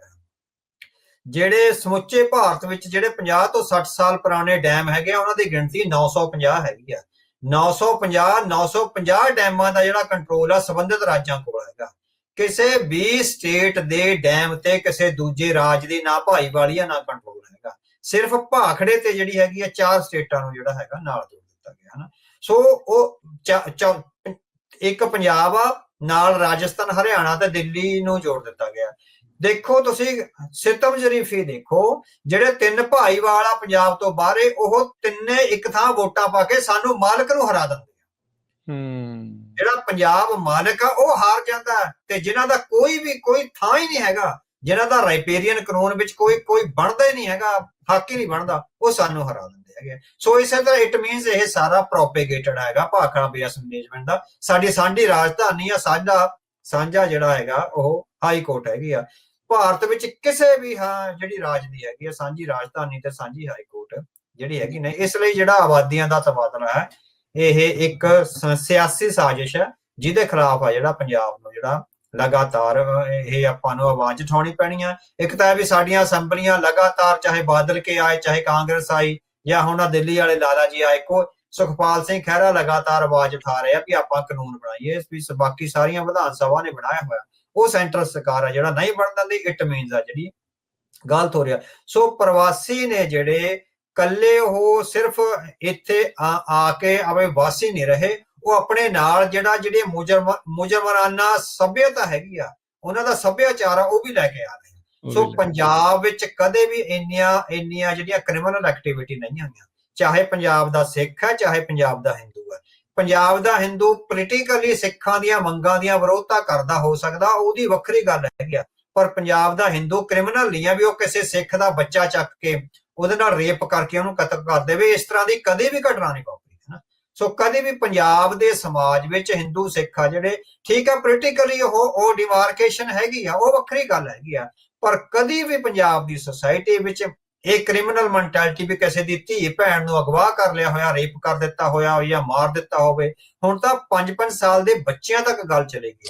ਅਸਲ 'ਚ ਉਹ ਇੱਕ ਲਾਈਫ ਸਟਾਈਲ ਲੈ ਕੇ ਆਇਆ ਜਿਹੜਾ ਕ੍ਰਾਈਮ ਨਾਲ ਭਰਿਆ ਹੋਇਆ। ਸੋ ਕ੍ਰਾਈਮ ਨਾਲ ਭਰੇ ਹੋਏ ਲਾਈਫ ਸਟਾਈਲ ਨੇ ਪੰਜਾਬ ਦੀ ਪਵਿੱਤਰਤਾ ਨੂੰ ਜਿੱਦਾਂ ਗੰਧਲਾ ਕਰ ਦਿੱਤਾ ਹੋਇਆ। ਸੋ ਇਹਨੂੰ ਇਸ ਤਰ੍ਹਾਂ ਵੀ ਇਹ ਜੜ੍ਹਾਂ ਪੁੱਟੇ ਤੋਂ ਬਿਨਾਂ ਜਿਹੜਾ ਹੈਗਾ ਉਹ ਨਹੀਂ ਆਉਣਾ। ਠੀਕ ਹੈ, ਸਾਨੂੰ ਜਿਹੜੀ ਲੋੜ ਹੈਗੀ ਆ ਉਹਦੇ ਲਈ ਰੈਗੂਲੇਟਡ ਜਿਹੜੀ ਮਾਈਗ੍ਰੇਸ਼ਨ ਆ ਉਹ ਚਾਹੀਦੀ ਹੈਗੀ ਆ। ਸੋ ਆਹ ਨਹੀਂ ਵੀ ਜਿਹੜਾ ਦੇਖਦਾ ਵੀ ਟਿਕਟ ਚੱਕ ਕੇ ਜਿਹੜਾ ਆ ਗਿਆ। ਇੰਗਲੈਂਡ ਵਿੱਚ ਇਸ ਤਰ੍ਹਾਂ ਹੀ ਹੋਇਆ। ਇੰਗਲੈਂਡ ਯੂਰਪੀਅਨ ਯੂਨੀਅਨ ਤੋਂ ਬਾਹਰ ਕਿਉਂ ਆਇਆ? ਇਸੇ ਕਰਕੇ ਆਇਆ ਵੀ ਸਮੁੱਚੇ ਯੂਰਪ ਨੂੰ ਇਹ ਹੱਕ ਮਿਲ ਗਿਆ ਸੀਗਾ ਵੀ ਉਹ ਟਿਕਟ ਕਟਾਓ, ਪੋਲੈਂਡ ਤੋਂ, ਬੁਲਗਾਰੀਆ ਤੋਂ, ਰੋਮਾਨੀਆ ਤੋਂ, ਤੋਂ ਕਰੋਸ਼ੀਆ ਜਿੱਥੋਂ ਵੀ ਲੋਕ ਆਉਂਦੇ ਸੀ, ਜਿਸ ਤਰ੍ਹਾਂ ਅਨਰੈਗੂਲੇਟਡ ਆ ਜਿਹੜੀ ਉਹ ਮੂਵਮੈਂਟ ਆ ਸ਼ੁਰੂ ਹੋ ਗਈ ਸੀ। ਉਹ ਛੋਟਾ ਜਿਹਾ ਮੁਲਕ ਹੈਗਾ ਤੇ ਉਹਨਾਂ ਨੇ ਬ੍ਰੈਕਸਿਟ ਕਰ ਲਿਆ ਵੀ ਯੂਕੇ ਯੂਰਪੀਅਨ ਯੂਨੀਅਨ ਤੋਂ ਬਾਹਰ ਆ ਗਏ ਵੀ ਸਾਨੂੰ ਜਿਹੜੀ ਲੇਬਰ ਚਾਹੀਦੀ ਆ ਅਸੀਂ ਵੀਜ਼ੇ ਤੇ ਲਿਆਵਾਂਗੇ, ਸਾਨੂੰ ਕਿਹੜੇ ਸੈਕਟਰ ਵਿੱਚ ਕਿੰਨੇ ਬੰਦੇ ਚਾਹੀਦੇ ਆ ਉਹ ਰੈਗੂਲੇਟਡ ਹੋਊਗਾ। ਬਿਲਕੁਲ ਪੰਜਾਬ ਵਿੱਚ ਆ ਜਿਹੜਾ ਇਸ ਤਰ੍ਹਾਂ ਹੋਣਾ ਚਾਹੀਦਾ ਹੈਗਾ। ਸੋ ਇਹ ਜਿਹੜੀ ਮੁਹਿੰਮ ਚੱਲੀ ਆ ਇਹਦੇ ਵਿੱਚ ਅਸੀਂ ਸਮਝਦੇ ਹਾਂ ਵੀ ਕਿਸੇ ਖਿਲਾਫ ਨਸਲੀ ਨਹੀਂ ਹੈ, ਸਾਡੀਆਂ ਆਪਣੀਆਂ ਸਮੱਸਿਆਵਾਂ ਕਿਉਂਕਿ ਮੁੜ ਕੇ ਅਸੀਂ ਨਾ ਗੁਲਾਮ ਹੋ ਜਾਈਏ, ਸਾਨੂੰ ਆਪਣਾ ਸਾਡੇ ਭਵਿੱਖ ਦੇ ਬੱਚਿਆਂ ਦਾ ਜੀਵਨ ਆ ਜਿਹੜਾ ਉਹ ਤਬਾਹ ਨਾ ਹੋ ਜਾਵੇ। ਇਸ ਕਰਕੇ ਪ੍ਰਵਾਸੀਆਂ ਦੇ ਖਿਲਾਫ ਆ ਜਿਹੜੀ ਸਾਨੂੰ ਆਵਾਜ਼ ਉਠਾਉਣੀ ਪਵੇਗੀ। ਜੀ ਅੱਛਾ, ਇਹਦੇ ਵਿੱਚ ਇਹ ਵੀ ਗੱਲ ਆਖੀ ਜਾਂਦੀ ਅਵਤਾਰ ਸਿੰਘ ਜੀ ਵੀ ਸਿੱਖ ਵੀ ਬਾਹਰਲੇ ਮੁਲਕਾਂ 'ਚ ਰਹਿੰਦੇ ਆ, ਹੋਰ ਸੂਬਿਆਂ 'ਚ ਵੀ ਉੱਥੇ ਰਹਿੰਦੇ ਆ, ਉਹ ਪ੍ਰਵਾਸੀਆਂ ਦੇ ਹੱਕ ਵਿੱਚ ਭੁਗਤਦੇ ਹਨ। ਇਹਦੇ ਬਾਰੇ ਕੀ ਤੁਹਾਡੀ ਰਾਏ ਆ? ਇਹ ਵੀ ਇੱਕ ਨੈਰੇਟਿਵ ਉੱਥੇ ਚਲਾਇਆ ਜਾ ਰਿਹਾ, ਇਹ ਤਾਂ ਗੱਲ ਕਰ ਰਿਹਾ ਵੀ ਇਦਾਂ ਦੀ ਚੀਜ਼ ਜਿਹੜੀ ਉਹ ਹੋਣੀ ਚਾਹੀਦੀ, ਇਦਾਂ ਦੇ ਬੰਦੇ ਬਾਹਰ ਹੋਣੇ ਚਾਹੀਦੇ ਆ ਵੀ ਇਹ ਚੀਜ਼ ਬਾਹਰ ਜਾਵੇ। ਉੱਥੇ ਫੀਲ ਇਦਾਂ ਦਵਾਈ ਜਾ ਰਹੀ ਵੀ ਜਿੱਦਾਂ ਪਤਾ ਨਹੀਂ ਫੜ ਕੇ ਕੁੱਟਣ ਲੱਗ ਗਏ ਆ। ਹਾਂਜੀ, ਦੇਖੋ ਜਿਹੜਾ ਪਹਿਲਾ ਤਰਕ ਹੈਗਾ ਉਹ ਕਾਮਰੇਡਾਂ ਵੱਲੋਂ ਆ ਰਿਹਾ ਵੀ ਜਿਹੜੇ ਸਾਰੇ ਕਿਰਤੀ ਨੇ ਸੋ ਕਿਰਤੀਆਂ ਨੂੰ ਕਿਤੇ ਵੀ ਜਾਣ ਦਾ ਜਿਹੜਾ ਉਹ ਹੱਕ ਹੈਗਾ। ਜੇ ਸਾਡੇ ਤੇ ਲਾਇਆ ਜਾਂਦਾ ਦੋ ਸਿੱਖਾਂ ਤੇ ਵੀ ਸਿੱਖ ਵੀ ਬਾਹਰਲੇ ਮੁਲਕਾਂ ਵਿੱਚ ਗਏ ਨੇ। ਮੈਂ ਪਹਿਲੇ ਸਵਾਲ ਦੇ ਜਵਾਬ 'ਚ ਕਿਹਾ ਵੀ ਜਿਹੜੇ ਉਹ ਪ੍ਰਵਾਸੀ ਆ ਰਹੇ ਆ ਉਹ ਕ੍ਰਿਮੀਨਲ ਮੈਂਟੈਲਿਟੀ ਔਰ ਕ੍ਰਾਈਮ ਦਾ ਜਿਹੜਾ ਸੱਭਿਆਚਾਰ ਆ ਉਹ ਲੈ ਕੇ ਆ ਰਹੇ ਆ। ਜਿਹੜੇ ਸਿੱਖ ਨੇ ਜਿਹੜੇ ਗਏ ਪੰਜਾਬ ਤੋਂ ਬਾਹਰਲੇ ਮੁਲਕਾਂ ਵਿੱਚ, ਸਾਡਾ ਕਿਸੇ ਦਾ ਵੀ ਲੀਸਟ ਕ੍ਰਿਮੀਨਲ ਐਕਟੀਵਿਟੀ ਸਿੱਖ ਕੌਮ ਐਜ਼ ਏ ਨੇਸ਼ਨ ਤੁਸੀਂ ਦੇਖੋ ਵੀ ਦੁਨੀਆ ਵਿੱਚ ਹੋ ਸਕਦਾ ਵੀ ਸਭ ਤੋਂ ਸ਼ਾਂਤੀ ਪਸੰਦ ਆ ਜਿਹੜੀ ਤੇ ਸਭ ਤੋਂ ਲੀਸਟ ਜਿਹਦਾ ਜਿਹੜਾ ਸੋਸ਼ਲ ਕ੍ਰਾਈਮ ਦੇ ਮਾਮਲੇ ਵਿੱਚ ਆ ਜਿਹੜਾ ਉਹ ਹੈਗਾ ਸਿੱਖ। ਇੱਕ ਤਾਂ ਰੈਗੂਲੇਟਡ ਵੀਜ਼ੇ ਦੇ ਰਾਹੀਂ ਜਾਂਦੇ ਆ ਸਿੱਖ, ਹਨਾ। ਉਹ ਠੀਕ ਹੈ, ਜਿਹੜੀ ਇਲੀਗਲ ਮਾਈਗ੍ਰੇਸ਼ਨ ਆ ਬਾਹਰਲੇ ਮੁਲਕਾਂ ਨੂੰ ਉਹ 1% ਹੋਊਗੀ ਲੀਗਲ ਮਾਈਗ੍ਰੇਸ਼ਨ ਦੇ ਮੁਕਾਬਲੇ, ਹਨਾ। ਸੋ 1% ਵਿੱਚ ਵੀ ਸਾਰੇ ਸਿੱਖ ਨਹੀਂ ਜਾਂਦੇ, ਪੂਰੀ ਦੁਨੀਆ ਤੋਂ ਚਾਈਨੀਜ਼ ਆ, ਕੰਗੋਲੀਜ਼ ਆ, ਸਾਊਥ ਅਮਰੀਕਾ ਤੋਂ ਮਤਲਬ ਕਿ ਤੇ ਅਫਰੀਕਨ ਕੰਟਰੀ ਚੋਂ 1 ਜਾਂ 2% ਆ ਜਿਹੜੀ ਮਾਈਗ੍ਰੇਸ਼ਨ ਉਹ ਹੋ ਰਹੀ ਹੈਗੀ ਆ। ਸੋ ਕਿੰਨੀ ਘੱਟ ਹੈਗੀ ਆ ਮਾਈਗ੍ਰੇਸ਼ਨ ਜਿਹੜੀ ਹੈ। ਸੋ ਦੂਸਰਾ ਇਹਨਾਂ ਮੁਲਕਾਂ ਵਿੱਚ ਇਹ ਹੈਗਾ ਵੀ ਜੇ ਕੋਈ ਕ੍ਰਿਮੀਨਲ ਐਕਟੀਵਿਟੀ ਕਰਦਾ ਫੜਿਆ ਗਿਆ, ਪਹਿਲਾਂ ਤਾਂ ਸਜ਼ਾ ਮਿਲ ਗਈ ਤੇ ਫਿਰ ਡੀਪੋਰਟੇਸ਼ਨ ਆ ਜਿਹੜੀ ਹੋਏਗੀ। ਹੁਣ ਤੁਸੀਂ ਦੇਖੋ ਪੰਜਾਬ ਪੁਲਿਸ ਦੇ ਪਿਛਲੇ 1 ਹਫ਼ਤੇ 'ਚ ਕਿੰਨੇ ਕੇਸ ਆਏ ਆ। ਪੰਜਾਬ ਪੁਲਿਸ ਵਾਰ-ਵਾਰ ਪੰਜਾਬੀਆਂ ਨੂੰ ਧਮਕਾ ਰਹੀ ਆ ਤੇ ਪ੍ਰਵਾਸੀਆਂ ਦੀ ਮਦਦ ਕਰ ਰਹੀ ਹੈ। ਇਹਨਾਂ ਵਿਦੇਸ਼ੀ ਮੁਲਕਾਂ ਵਿੱਚ ਇਹ ਨਹੀਂ ਹੁੰਦਾ, ਜਿਹਨੇ ਵੀ ਜ਼ੁਲਮ ਕਰਿਆ ਹੈਗਾ ਉਹ ਜਿਹੜਾ ਹੈਗਾ ਉਹਨੂੰ ਸਜ਼ਾ ਜਿਹੜੀ ਮਿਲਦੀ ਹੈਗੀ ਆ। ਇੱਥੇ ਜਰਮਨ ਵਿੱਚ ਮੇਰੇ ਦੋਸਤ ਰਹਿੰਦੇ ਸੀ, ਉਹਨਾਂ ਨੇ ਦੱਸਿਆ, ਉਹ ਕਹਿੰਦਾ ਵੀ ਸਾਨੂੰ ਇਮੀਗ੍ਰੇਸ਼ਨ ਵਾਲਿਆਂ ਤੇ ਪੁਲਿਸ ਵਾਲਿਆਂ ਨੇ ਜਰਮਨ ਨੇ ਨਾ ਸਾਰੀਆਂ ਵੀ ਕਿਹੜੀਆਂ ਜਿਹੜੀਆਂ ਕਮਿਊਨਿਟੀਜ਼ ਆ ਰਹੀਆਂ ਉਹਨਾਂ ਕਮਿਊਨਿਟੀਜ਼ ਦੀ ਸਾਰੇ ਰਿਕਾਰਡ ਆ ਉਹ ਸਾਈਕੋਲੋਜੀਕਲੀ ਰੀਡ ਕਰਦੇ ਆ ਕਮਿਊਨਿਟੀਆਂ ਦੀਆਂ ਆਦਤਾਂ ਨੂੰ, ਹਨਾ। ਉਹਨਾਂ ਦੇ ਵੱਖ-ਵੱਖ ਕਮਿਊਨਿਟੀ ਵੀ ਅਫਗਾਨੀ ਕਮਿਊਨਿਟੀ ਦੀਆਂ ਕੀ ਆਦਤਾਂ, ਮਤਲਬ ਕਿ ਐਜ਼ ਏ ਨੇਸ਼ਨ ਕੀ ਆਦਤਾਂ ਨੇ, ਸਮੁੱਚੀ ਕਮਿਊਨਿਟੀ ਦੀਆਂ, ਪਾਕਿਸਤਾਨੀ ਦੀਆਂ ਕੀ ਆ, ਸਾਊਥ ਅਫਰੀਕਨ ਕੰਟੀਨੈਂਟ ਤੋਂ ਜਾਂ ਅਫਰੀਕਨ ਕੰਟੀਨੈਂਟ ਤੋਂ ਆਏ ਉਹਨਾਂ ਦੀ ਕੀ ਆ, ਯੂਰਪੀਅਨ ਦੀਆਂ ਕੀ ਆ, ਇੰਡੀਅਨਸ ਦੀਆਂ ਕੀ ਆ। ਉਹ ਕਹਿੰਦਾ ਮੈਨੂੰ ਉਸ ਵਿਅਕਤੀ ਨੇ ਦੱਸਿਆ ਸੀਗਾ ਜਿਹੜਾ ਉਹਨਾਂ ਦੀ ਇਮੀਗ੍ਰੇਸ਼ਨ ਨਾਲ ਸੰਬੰਧਿਤ ਹੈ ਵੀ ਸਾਡੇ ਕੋਲ ਸਾਰੀਆਂ ਦੀਆਂ ਐਕਟੀਵਿਟੀਜ਼ ਆ। ਉਹ ਕਹਿੰਦਾ ਵੀ ਤੁਹਾਡੇ ਸਿੱਖਾਂ ਬਾਰੇ ਸਾਡੇ ਕੋਲ ਇਹ ਹੈਗਾ ਵੀ ਇਹ ਕ੍ਰਾਈਮ ਨਹੀਂ ਕਰਦੇ, ਲੋਕ ਛਿਪ ਕੇ ਕੰਮ ਜ਼ਰੂਰ ਕਰਦੇ ਆ, ਇਲੀਗਲ ਕੰਮ ਜ਼ਰੂਰ ਕਰਦੇ ਆ, ਵੀ ਸਾਡੇ ਕੋਲ ਇਹ ਜਾਣੀ ਉਹਨਾਂ ਨੇ ਹਰ ਕੌਮ ਦਾ ਤੇ ਹਰ ਕਮਿਊਨਿਟੀ ਦੀਆਂ ਕੀ ਆਦਤਾਂ ਨੇ ਉਹ ਰੱਖੀਆਂ ਹੋਈਆਂ। ਸੋ ਇਟ ਮੀਨਸ ਸਿੱਖ ਆ ਜਿਹੜੇ ਲੀਸਟ ਤੋਂ ਲੀਸਟ ਜਿਹੜੀ ਸੋਸ਼ਲ ਕ੍ਰਿਮੀਨਲ ਐਕਟੀਵਿਟੀ ਆ ਉਹਦੇ ਵਿੱਚ ਸ਼ਾਮਲ ਹੋਣਗੇ। ਸੋ ਅਸੀਂ ਕੋਈ ਜਿਹੜੇ ਬਾਹਰਲੇ ਮੁਲਕਾਂ 'ਚ ਆਏ ਹੈਗੇ ਆ, ਅਸੀਂ ਕ੍ਰਿਮੀਨਲ ਮੈਂਟੈਲਿਟੀ ਲੈ ਕੇ ਨਹੀਂ ਆਏ। ਜਿਹੜੇ ਪੰਜਾਬ ਵਿੱਚ ਪ੍ਰਵਾਸੀ ਆ ਰਹੇ ਆ ਉਹ ਕ੍ਰਿਮੀਨਲ ਮੈਂਟੈਲਿਟੀ ਲੈ ਕੇ ਆ ਰਹੇ ਆ। ਉਹਨਾਂ ਦਾ ਕੰਮ ਰੁਜ਼ਗਾਰ ਘੱਟ ਹੈਗਾ, ਉਹਨਾਂ ਦਾ ਕੰਮ ਚੋਰੀ ਕਰਨੀ, ਡਾਕੇ ਮਾਰਨੇ ਤੇ ਬੱਚੀਆਂ ਦੀ ਬੇਇੱਜ਼ਤੀ ਕਰਨੀ, ਚੇਨ ਲਾ ਲਈ, ਕਿਸੇ ਦੀਆਂ ਵਾਲੀਆਂ ਲਾ ਲਈਆਂ, ਕਿਸੇ ਦਾ ਮੋਬਾਈਲ ਖੋਹ ਕੇ। ਇਹ ਜਿਹੜੇ ਸੋਸ਼ਲ ਕ੍ਰਾਈਮ ਆ ਪੰਜਾਬ ਵਿੱਚ ਪਿਛਲੇ 20-22 ਸਾਲਾਂ ਦੌਰਾਨ ਜਦੋਂ ਤੋਂ ਇਹ ਮੁਹਿੰਮ ਤੇਜ਼ ਹੋਈ ਆ ਭਾਰਤੀ ਜਨਤਾ ਪਾਰਟੀ ਦੀ ਸਰਕਾਰ ਦੇ ਨਾਲ, ਉਦੋਂ ਵਧੀ ਹੈਗੀ ਆ। ਸੋ ਜਿਹੜੇ ਸਿੱਖ ਪ੍ਰਵਾਸੀ ਨੇ ਬਾਹਰਲੇ ਮੁਲਕਾਂ ਵਿੱਚ ਉਹਨਾਂ ਨੂੰ ਪੰਜਾਬ ਦੇ ਜਿਹੜੇ ਬਿਹਾਰ ਤੋਂ ਪ੍ਰਵਾਸੀ ਆ ਰਹੇ ਆ ਉਹਨਾਂ ਨਾਲ ਮਿਲਾ ਕੇ ਦੇਖਣਾ ਬਿਲਕੁਲ ਜਿਹੜਾ ਹੈਗਾ ਗਲਤ ਹੈਗਾ। ਅਸੀਂ ਲੀਸਟ ਸੋਸ਼ਲ ਕ੍ਰਾਈਮ ਵਿੱਚ ਸ਼ਾਮਲ ਆ ਤੇ ਉਹ ਮੋਸਟ ਸੋਸ਼ਲ ਕ੍ਰਾਈਮ ਵਿੱਚ ਸ਼ਾਮਲ। ਇਹ ਭਾਰਤ ਦੀ ਜਿਹੜੀ ਇੱਕ ਕਾਓ ਬੈਲਟ ਦੀ ਸਮੱਸਿਆ ਹੈ। ਹੁਣ ਤੁਸੀਂ ਦੇਖੋ ਵੀ ਇਹੀ ਜਦੋਂ ਮਹਾਰਾਸ਼ਟਰ ਵਾਲੇ ਇਹਨਾਂ ਨੂੰ ਇਹਦਾ ਕਹਿੰਦੇ ਆ ਉਦੋਂ ਇਹ ਕਾਮਰੇਡ ਵੀ ਉਦੋਂ ਕੁਛ ਨਹੀਂ ਬੋਲਦੇ, ਉਦੋਂ ਸਾਰੇ ਜਾਣੇ ਚੁੱਪ ਜਿਹੜੀ ਉਹ ਵੱਟ ਜਾਂਦੇ ਆ। ਹੁਣ ਜਦੋਂ 5 ਸਾਲ ਦੇ ਬੱਚੇ ਦੇ ਨਾਲ ਏਡਾ ਬੇਰਹਿਮ ਵਰਤਾਰਾ ਜਿਹੜਾ ਉਹ ਵਾਪਰੇਗਾ, ਇੱਕ ਵੀਡੀਓ ਉੱਥੇ ਦੇ ਪਤਾ ਨਹੀਂ CM ਦੀ ਆਈ ਸੀ ਕਹਿੰਦੇ ਵੀ ਇੰਨੇ ਰੋਜ਼ ਨਿਆਣੇ ਜੰਮਦੇ, ਉਹਨਾਂ ਦੇ ਲੱਡੂ ਖਾਏ, ਇੱਕ ਮਰ ਗਿਆ ਤੇ ਤਾਂ ਕੀ ਹੋਇਆ। ਸੋ ਇਹ ਮੈਂਟੈਲਿਟੀ ਜਿਹੜੀ ਉਹ ਕਿਤੇ ਨਾ ਕਿਤੇ ਜਿਹੜੀ ਉਹ ਸ਼ੋ ਕਰ ਰਹੀ ਆ ਵੀ ਕੀ ਸਿਚੁਏਸ਼ਨ ਜਿਹੜੀ ਇਸ ਟਾਈਮ ਜਿਹੜੀ ਉਹ ਬਣੀ ਆ। ਜਦੋਂ ਇਹ ਮੰਗ ਉੱਠਦੀ ਆ, ਅਵਤਾਰ ਸਿੰਘ ਜੀ, ਜਿੱਦਾਂ ਸੁਖਪਾਲ ਖਹਿਰੇ ਦਾ ਤੁਸੀਂ ਨਾਮ ਲਿਆ, ਵੀ ਇੱਥੇ ਵੀ ਰੈਗੂਲੇਟ ਹੋਣਾ ਚਾਹੀਦਾ, ਕੌਣ ਜ਼ਮੀਨ ਜਿਹਦੀ ਜਿਹੜੀ ਉਹ ਹੋਵੇ, ਕਿਹਦਾ ਆਧਾਰ ਕਾਰਡ ਇੱਥੇ ਦਾ ਬਣਨਾ ਚਾਹੀਦਾ, ਕਿਹਦੀ ਵੋਟ ਬਣਨੀ ਚਾਹੀਦੀ, ਜਾਂ ਕਿਹਨੂੰ ਕੀ ਹੱਕ ਹੋਣੇ ਚਾਹੀਦੇ ਆ, ਉਸ ਉੱਤੇ ਬਾਕੀ ਜਾਣੇ ਸਾਰੇ ਚੁੱਪ ਕਿਉਂ ਜਿਹੜੇ ਉਹ ਇਸ ਟਾਈਮ ਹੈਗੇ ਨੇ, ਆਪਣੀਆਂ ਸਿਆਸੀ ਤਰ੍ਹਾਂ ਚੁੱਪ ਕਿਉਂ ਨੇ ਇਸ ਐਂਗਲ ਦੇ ਉੱਤੇ? ਹਾਂਜੀ ਹਾਂਜੀ, ਸੋ ਉਹ ਭਾਰਤ ਸਰਕਾਰ ਨੇ ਇੱਕ ਡਰ ਪੈਦਾ ਕਰਿਆ ਹੋਇਆ, ਕਿਉਂਕਿ ਭਾਰਤ ਸਰਕਾਰ ਪੰਜਾਬ ਨੂੰ ਆਪਣੀ ਇੱਕ ਬਸਤੀ ਸਮਝਦੀ ਹੈ। ਸੋ ਉਹ ਸਾਰੇ ਜਿਹੜੇ ਬਾਕੀ ਜਿਹੜੇ ਪੋਲੀਟੀਸ਼ੀਅਨ ਆ ਉੱਥੇ ਪੋਲਿਟਿਕਸ ਕਰ ਰਹੇ ਹੈਗੇ ਆ, ਅਸਲ 'ਚ ਉਹ ਭਾਰਤ ਸਰਕਾਰ ਦੀ ਜਿਹੜੀਆਂ ਬਸਤੀਆਨਾ ਨੀਤੀਆਂ ਉਹਦੇ ਕਰਿੰਦੇ ਨੇ। ਸੋ ਸੁਖਪਾਲ ਸਿੰਘ ਖਹਿਰਾ ਹੋ ਸਕਦਾ ਵੀ ਉਸ ਮਾਨਸਿਕਤਾ ਤੋਂ ਬਚੇ ਹੋਏ ਹੋਣ, ਇਸ ਕਰਕੇ ਉਹ ਜਿਹੜੀ ਹੈਗੀ ਆਵਾਜ਼ ਉਠਾ ਰਹੇ ਹੈਗੇ ਆ। ਬਾਕੀਆਂ ਨੂੰ ਇਹ ਆ ਵੀ ਸਾਡੇ ਕੋਲ ਪਾਵਰ ਚਾਹੀਦੀ ਆ, ਅਸੀਂ ਪੰਜਾਬ ਚਾਹੇ ਬਰਬਾਦ ਹੋ ਜਾਏ। ਸੋ ਸੁਖਪਾਲ ਸਿੰਘ ਖਹਿਰਾ ਦੇ ਮਨ ਵਿੱਚ ਇੱਕ ਦਰਦ ਹੈਗਾ, ਪਿੱਛੋਂ ਪੰਥਕ ਪਰਿਵਾਰ ਚੋਂ ਆਇਆ ਹੈਗਾ, ਇਸ ਕਰਕੇ ਉਹ ਜਿਹੜਾ ਹੈਗਾ ਉਹ ਸਟੈਂਡ ਲੈ ਰਿਹਾ ਹੈਗਾ। ਬਾਕੀ ਜਿਹੜੇ ਸਮੁੱਚੀਆਂ ਪਾਰਟੀਆਂ ਦੇ, ਚਾਹੇ ਉਹ ਅਕਾਲੀ ਦਲ ਆ, ਕਾਂਗਰਸ ਆ, ਜਾਂ ਕੋਈ ਵੀ ਪਾਰਟੀ ਹੈਗੀ ਆ, ਸੋ ਉਹਨਾਂ ਪਾਰਟੀਆਂ ਦੇ ਪੋਲੀਟੀਸ਼ੀਅਨਸ ਨੂੰ ਪੰਜਾਬ ਦੇ ਭਵਿੱਖ ਨਾਲ ਜਾਂ ਸਾਡੀ ਪੋਲੀਟੀਕਲ ਡੈਸਟੀਨੀ ਨਾਲ ਕੋਈ ਮਤਲਬ ਨਹੀਂ। ਉਹਨਾਂ ਨੂੰ ਆਇਆ ਹੈਗਾ ਵੀ ਸਾਡੇ ਕੋਲ ਜਿਹੜੀ ਪਾਵਰ ਅੱਜ ਕੱਲ ਆਈ ਹੋਈ ਆ, ਇਹ ਪਾਵਰ ਨਾ ਖੁੱਸ ਜੇ। ਭਾਰਤ ਜੇ ਅਸੀਂ ਇਹ ਮੰਗ ਉਠਾਵਾਂਗੇ ਵੀ ਪ੍ਰਵਾਸੀਆਂ ਨੂੰ ਰੈਗੂਲੇਟ ਕਰੋ, ਤਾਂ ਸਾਡੇ ਹੱਥਾਂ 'ਚੋਂ ਸਾਡੀ ਨਿੱਜੀ ਪਾਵਰ ਆ ਜਿਹੜੀ ਖਤਮ ਹੋ ਜਾਏਗੀ। ਉਹ ਆਪਣੀ ਨਿੱਜਤਾ ਨਹੀਂ ਖਤਮ ਕਰਨੀ ਚਾਹੁੰਦੇ, ਪੰਜਾਬ ਦਾ ਭਵਿੱਖ ਤਬਾਹ ਕਰਨ ਨੂੰ ਉਹ ਬਿਲਕੁਲ ਤਿਆਰ ਹੋ ਬੈਠੇ ਨੇ। ਸੋ ਇਹ ਕ੍ਰਾਈਸਿਸ ਸਾਡੇ ਸਾਹਮਣੇ ਹੈ। ਜੀ ਜੀ ਜੀ, ਇਸੇ ਦੇ ਵਿੱਚ ਆਪਾਂ ਅੱਗੇ ਗੱਲ ਕਰਦੇ ਜਾਈਏ। ਤੁਸੀਂ ਜ਼ਿਕਰ ਤਾਂ ਕੀਤਾ ਵੀ ਪੰਜਾਬ ਦਾ ਹਿੰਦੂ ਵੀ ਇਸ ਮੁਹਿੰਮ ਦੇ ਵਿੱਚ ਸ਼ਾਮਲ ਆ। ਇਹਦਾ ਓਵਰਆਲ ਅਰਥ ਕੀ ਜਿਹੜਾ ਉਹ ਹੈਗਾ, ਜਿੱਦਾਂ ਕਿਹਾ ਵੀ ਵਿਚਾਰਕ ਮਤਭੇਦ ਉਹਨਾਂ ਦੇ ਸਿੱਖਾਂ ਦੇ ਮਸਲਿਆਂ ਦੇ ਉੱਤੇ ਜਿਹੜੇ ਉਹ ਹੈਗੇ ਆ, ਪਰ ਇਸ ਮੁਹਿੰਮ 'ਚ ਸ਼ਾਮਲ ਨੇ, ਓਵਰਆਲ ਕੀ ਇਸ ਦੇ ਅਰਥ ਨੇ? ਹਾਂਜੀ ਹਾਂਜੀ, ਬਿਲਕੁਲ ਸਹੀ ਹੈ ਜੀ। ਆਪਾਂ ਪਹਿਲਾਂ ਦੱਸਿਆ ਵੀ ਪੰਜਾਬ ਦਾ ਹਿੰਦੂ ਕਦੇ ਵੀ ਸੋਸ਼ਲ ਕ੍ਰਾਈਮ ਵਿੱਚ ਸ਼ਾਮਲ ਨਹੀਂ ਸੀ, ਹਨਾ। ਆਪਾਂ ਸਦੀਆਂ ਤੋਂ ਇੱਥੇ ਰਹਿ ਰਹੇ ਹਾਂ, ਪਿਛਲੇ 50-60 ਸਾਲਾਂ 'ਚੋਂ ਆਪਾਂ ਰਹਿ ਰਹੇ ਹੈਗੇ ਆ। ਸੋ ਲਗਾਤਾਰ ਆਪਾਂ ਦੇਖ ਰਹੇ ਹਾਂ ਕਦੇ ਵੀ ਅੱਜ ਤੋਂ 20-25 ਸਾਲ ਪਹਿਲਾਂ ਪੰਜਾਬ ਮਤਲਬ ਕਿ ਸੋਸ਼ਲ ਕ੍ਰਾਈਮ ਬਹੁਤ ਘੱਟ ਹੁੰਦਾ ਸੀ। ਜਿਹੜੇ ਹੈਗੇ ਵੀ ਸੀ ਉਹ ਸਾਡੇ ਜ਼ਮੀਨਾਂ ਦੇ ਝਗੜੇ ਸੀ, ਵੀ ਚਾਚੇ ਦਾ ਤਾਏ ਨਾਲ ਵੱਟ ਦਾ ਰੌਲਾ, ਕੋਈ ਬੰਦਾ ਮਾਰਿਆ ਗਿਆ ਜਾਂ ਇਸ ਤਰ੍ਹਾਂ ਦੇ ਆਹ ਹੋ ਜਾਣਾ ਵੀ ਹਾਂ ਕਿਸੇ ਦਾ ਮੋਟਰਸਾਈਕਲ ਖੋ ਕੇ ਭੱਜ ਕੇ ਕਿਸੇ ਦੀ ਚੈਨ ਖੋ ਲਈ। ਮਤਲਬ ਕਿ ਇੱਕ ਭੀੜ ਕਿੰਨੀ ਹੋ ਗਈ ਆ, ਤੁਸੀਂ ਦੇਖੋ ਨਾ ਪੰਜਾਬ 'ਚ।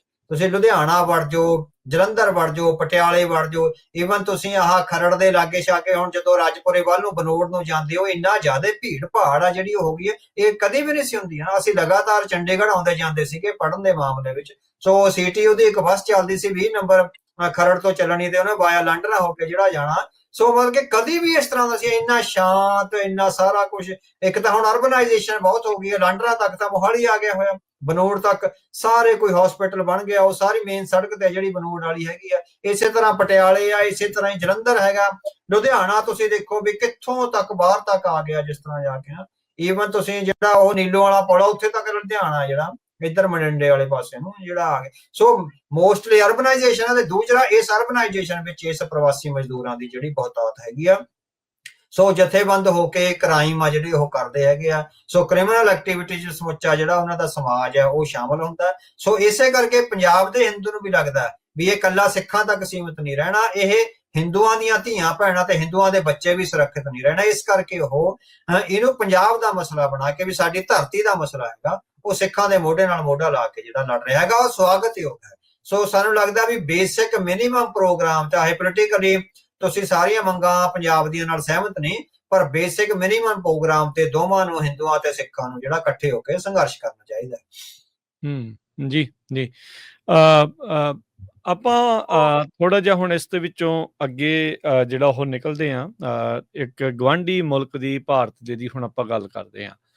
ਜੈਨ ਜ਼ੀ ਜਿਹੜੀ ਜਨਰੇਸ਼ਨ ਆ, ਉੱਥੇ ਉਹਨਾਂ ਦਾ ਇੰਟਰਨੈਟ ਬੰਦ ਕੀਤਾ, ਸੋਸ਼ਲ ਮੀਡੀਆ ਬੰਦ ਕੀਤਾ, ਕਰਪਸ਼ਨ ਦਾ ਜਿਹੜਾ ਉਹ ਰੌਲਾ ਪਿਆ ਨੇਪਾਲ ਦੇ ਵਿੱਚ, ਉੱਥੇ ਤਖਤਾ ਹੀ ਪਲਟ ਗਿਆ, ਸਰਕਾਰ ਪਲਟ ਗਈ। ਜਿਹੜੇ ਮੰਤਰੀ ਆ ਉਹਨਾਂ ਨੇ ਇੱਕ ਹਿਸਾਬ ਦੇ ਨਾਲ ਦੰਗੇ ਕੱਢ ਕੇ ਜਿਹੜੇ ਉਹ ਕੁੱਟ ਕੇ ਭਜਾਏ, ਛਾਲਾਂ ਜਿਹੜੀਆਂ ਉਹਨਾਂ ਦੀਆਂ ਵੱਜੀਆਂ। ਉੱਥੋਂ ਦੀ ਸਰਕਾਰਾਂ ਦੇ ਜਿਹੜੇ ਕਰਿੰਦੇ ਆ ਹੈਲੀਕਾਪਟਰਾਂ 'ਚ ਭੱਜੇ ਤੇ ਜਾ ਕੇ ਹੋਰ ਮੁਲਕਾਂ ਦੀ ਸ਼ਰਨ ਦੇ ਵਿੱਚ ਜਾ ਕੇ ਜਿਹੜੇ ਉਹ ਬੈਠੇ। ਸੋ ਇਹ ਨੇਪਾਲ ਦੇ ਵਿੱਚ ਜਿਹੜਾ ਵੱਡਾ ਰੋਹ ਸਾਹਮਣੇ ਆਇਆ ਆ, ਸਰਕਾਰ ਪਲਟ ਦਿੱਤੀ ਆ, ਇਸ ਦੇ ਕੀ ਮਾਇਨੇ ਆ ਤੇ ਭਾਰਤ ਲਈ ਇਸ ਦੇ ਕੀ ਸੰਕੇਤ ਨੇ? ਹਾਂਜੀ, ਸੋ ਇਹ ਜਿਹੜਾ ਡੈਮੋਕ੍ਰੇਸੀ ਦੇ ਨਾਂ ਤੇ ਡਰਾਮਾ ਹੋ ਰਿਹਾ ਵੱਖ-ਵੱਖ ਮੁਲਕਾਂ ਵਿੱਚ, ਸੋ ਉਹਦੇ ਵਿੱਚੋਂ ਵੀ ਜਿਹੜੇ ਲੀਡਰ ਬਣ ਗਏ ਉਹ ਜਿਸ ਤਰ੍ਹਾਂ ਦੀ ਇਆਸ਼ ਜ਼ਿੰਦਗੀ ਬਤੀਤ ਕਰ ਰਹੇ ਆ ਤੇ ਲੋਕਾਂ ਪ੍ਰਤੀ ਜ਼ੀਰੋ ਅਕਾਊਂਟੇਬਿਲਟੀ ਸ਼ੋ ਕਰ ਰਹੇ ਆ ਔਰ ਲੋਕਾਂ ਨੂੰ ਆਪਣੇ ਸਬਜੈਕਟ ਸਮਝ ਰਹੇ ਹੈਗੇ ਆ। ਉਹਨਾਂ ਨੂੰ ਲੱਗਦਾ ਵੀ ਇਹ ਸਾਡੇ ਸਬਜੈਕਟ ਨੇ, ਨੌਕਰ ਨੇ ਜਾਂ ਸਲੇਵਸ ਨੇ, ਵੀ ਅਸੀਂ ਜੋ ਕੁਝ ਵੀ ਕਰੀਏ ਉਹ ਐਵਰੀਥਿੰਗ ਆ ਜਿਹੜੀ ਹੈਗੀ ਆ ਸੰਵਿਧਾਨ ਦੇ ਤਹਿਤ ਅਸੀਂ ਡਿਫਾਈਨ ਕਰ ਸਕਦੇ ਹਾਂ। So non accountability to people, so transparent democracy ਦਾ ਖਤਮ ਹੋ ਜਾਣਾ ਤੇ ਉਹਨਾਂ ਦੀਆਂ ਇਆਸ਼ੀਆਂ ਜਿਹੜੀ ਪਬਲਿਕ ਫੰਡਿੰਗ ਦਾ ਜਿਹੜਾ ਹੈਗਾ, ਸੋ ਓਵਰਆਲ ਹੈਗਾ ਵੀ ਜਿਹੜੀ ਅਕਾਊਂਟੇਬਿਲਟੀ ਤੋਂ ਰਹਿਤ ਡੈਮੋਕ੍ਰੇਸੀ ਹੈਗੀ। ਸੋ ਇੱਕ ਤਾਂ ਵੀ ਨਾ ਮੁਲਕਾਂ ਵਿੱਚ ਡੈਮੋਕ੍ਰੇਸੀ ਤਾਂ ਹੈ ਨਹੀਂ, ਡੈਮੋਕ੍ਰੇਸੀ ਦੇ ਨਾਂ ਤੇ ਇੱਕ ਧੰਦਾ ਚੱਲ ਰਿਹਾ। ਸੋ ਉਸ ਧੰਦੇ ਦੇ ਖਿਲਾਫ ਹੈ ਜਿਹੜੀ ਜੈਨਜ਼ੀ ਆ ਇਹ ਉੱਠਣੀ ਸ਼ੁਰੂ ਆ ਜਿਹੜੀ ਹੋ ਗਈ ਹੋਈ ਹੈ। ਸੋ ਪਹਿਲਾਂ ਬੰਗਲਾਦੇਸ਼ ਚ ਉੱਠੀ ਆ, ਤੁਸੀਂ ਦੇਖੋ ਵੀ ਉੱਥੇ ਉਹਨਾਂ ਨੇ ਤਖਤਾ ਪਲਟ ਕਰਿਆ। ਭਾਰਤ ਦੇ ਆਲੇ ਦੁਆਲੇ ਜਿਹੜੇ ਮੁਲਕ ਨੇ, ਸੋ ਤੁਸੀਂ ਦੇਖੋ ਜਿਹੜੀ ਯੂਕਰੇਨ ਦੀ ਜੰਗ ਵੀ ਹੈਗੀ ਨਾ ਇਸੇ ਘਟਨਾਕ੍ਰਮ ਦਾ ਹਿੱਸਾ ਹੈਗੀ ਆ। ਰਸ਼ੀਆ ਨਹੀਂ ਚਾਹੁੰਦਾ ਵੀ ਉਹਦੇ ਆਲੇ ਦੁਆਲੇ ਦੇ ਮੁਲਕਾਂ ਵਿੱਚ ਡੈਮੋਕ੍ਰੇਸੀ ਕ੍ਰੀਏਟ ਹੋਵੇ ਜਿਹੋ ਜੀ ਯੂਰਪ ਵਿੱਚ ਡੈਮੋਕ੍ਰੇਸੀ ਹੈਗੀ ਆ। ਪਹਿਲਾਂ ਬੇਲਾਰੂਸ ਵਿੱਚ ਬਹੁਤ ਵੱਡੀ ਮੰਗ ਉੱਠੀ ਸੀ, ਉੱਥੇ ਉਹਨਾਂ ਨੇ ਕ੍ਰਸ਼ ਕਰ ਦਿੱਤੀ ਹੋਈ ਆ। ਬੇਲਾਰੂਸ ਵਿੱਚ ਜਿਹੜੀ ਉਹ ਇੱਕ ਲੇਡੀ ਲੀਡਰ ਸੀਗੀ ਉਹਨਾਂ ਦੀ ਬਹੁਤ ਵੱਡੀ ਅੱਗੇ ਅੱਜ ਤੋਂ ਤੁਸੀਂ 5 ਸਾਲ ਪਹਿਲਾਂ ਦੇਖੋ ਬਹੁਤ ਵੱਡੇ ਪ੍ਰਦਰਸ਼ਨ ਹੋਏ ਸੀ ਲੱਖਾਂ ਦੀ ਗਿਣਤੀ ਵਿੱਚ ਬੇਲਾਰੂਸ ਵਿੱਚ। ਉਹ ਜਿਹੜਾ ਰਾਸ਼ਟਰਪਤੀ ਆ ਉਹ ਵਲਾਦੀਮੀਰ ਪੁਤਿਨ ਦਾ ਜਿਹੜਾ ਉਹ ਰਾਈਟ ਹੈਂਡ ਮੈਨ ਹੈਗਾ। ਉਹ ਤੋਂ ਪਹਿਲਾਂ ਯੂਕਰੇਨ ਵਿੱਚ ਵੀ ਜਿਹੜਾ ਯੂਸ਼ੈਂਕੋ ਸੀਗਾ ਉਹ ਵਲਾਦੀਮੀਰ ਪੁਤਿਨ ਦਾ ਰਾਈਟ ਹੈਂਡ ਮੈਨ ਸੀਗਾ। ਸੋ ਵਲਾਦੀਮੀਰ ਪੁਤਿਨ ਨਹੀਂ ਚਾਹੁੰਦਾ ਵੀ ਆਲੇ ਦੁਆਲੇ ਦੇ ਮੁਲਕਾਂ ਵਿੱਚ ਡੈਮੋਕ੍ਰੇਸੀ ਆਵੇ ਤਾਂ ਕਿ ਮੇਰੇ ਮੁਲਕ ਵਿੱਚ ਵੀ ਡੈਮੋਕ੍ਰੇਸੀ ਦੀ ਆਵਾਜ਼ ਨਾ ਉੱਠ ਜਾਵੇ। ਉਹ ਇਸੇ ਕਰਕੇ ਜਿਹੜਾ ਹੈਗਾ ਇਹਨਾਂ ਨੂੰ ਤਬਾਹ ਕਰਕੇ ਰੱਖਦਾ।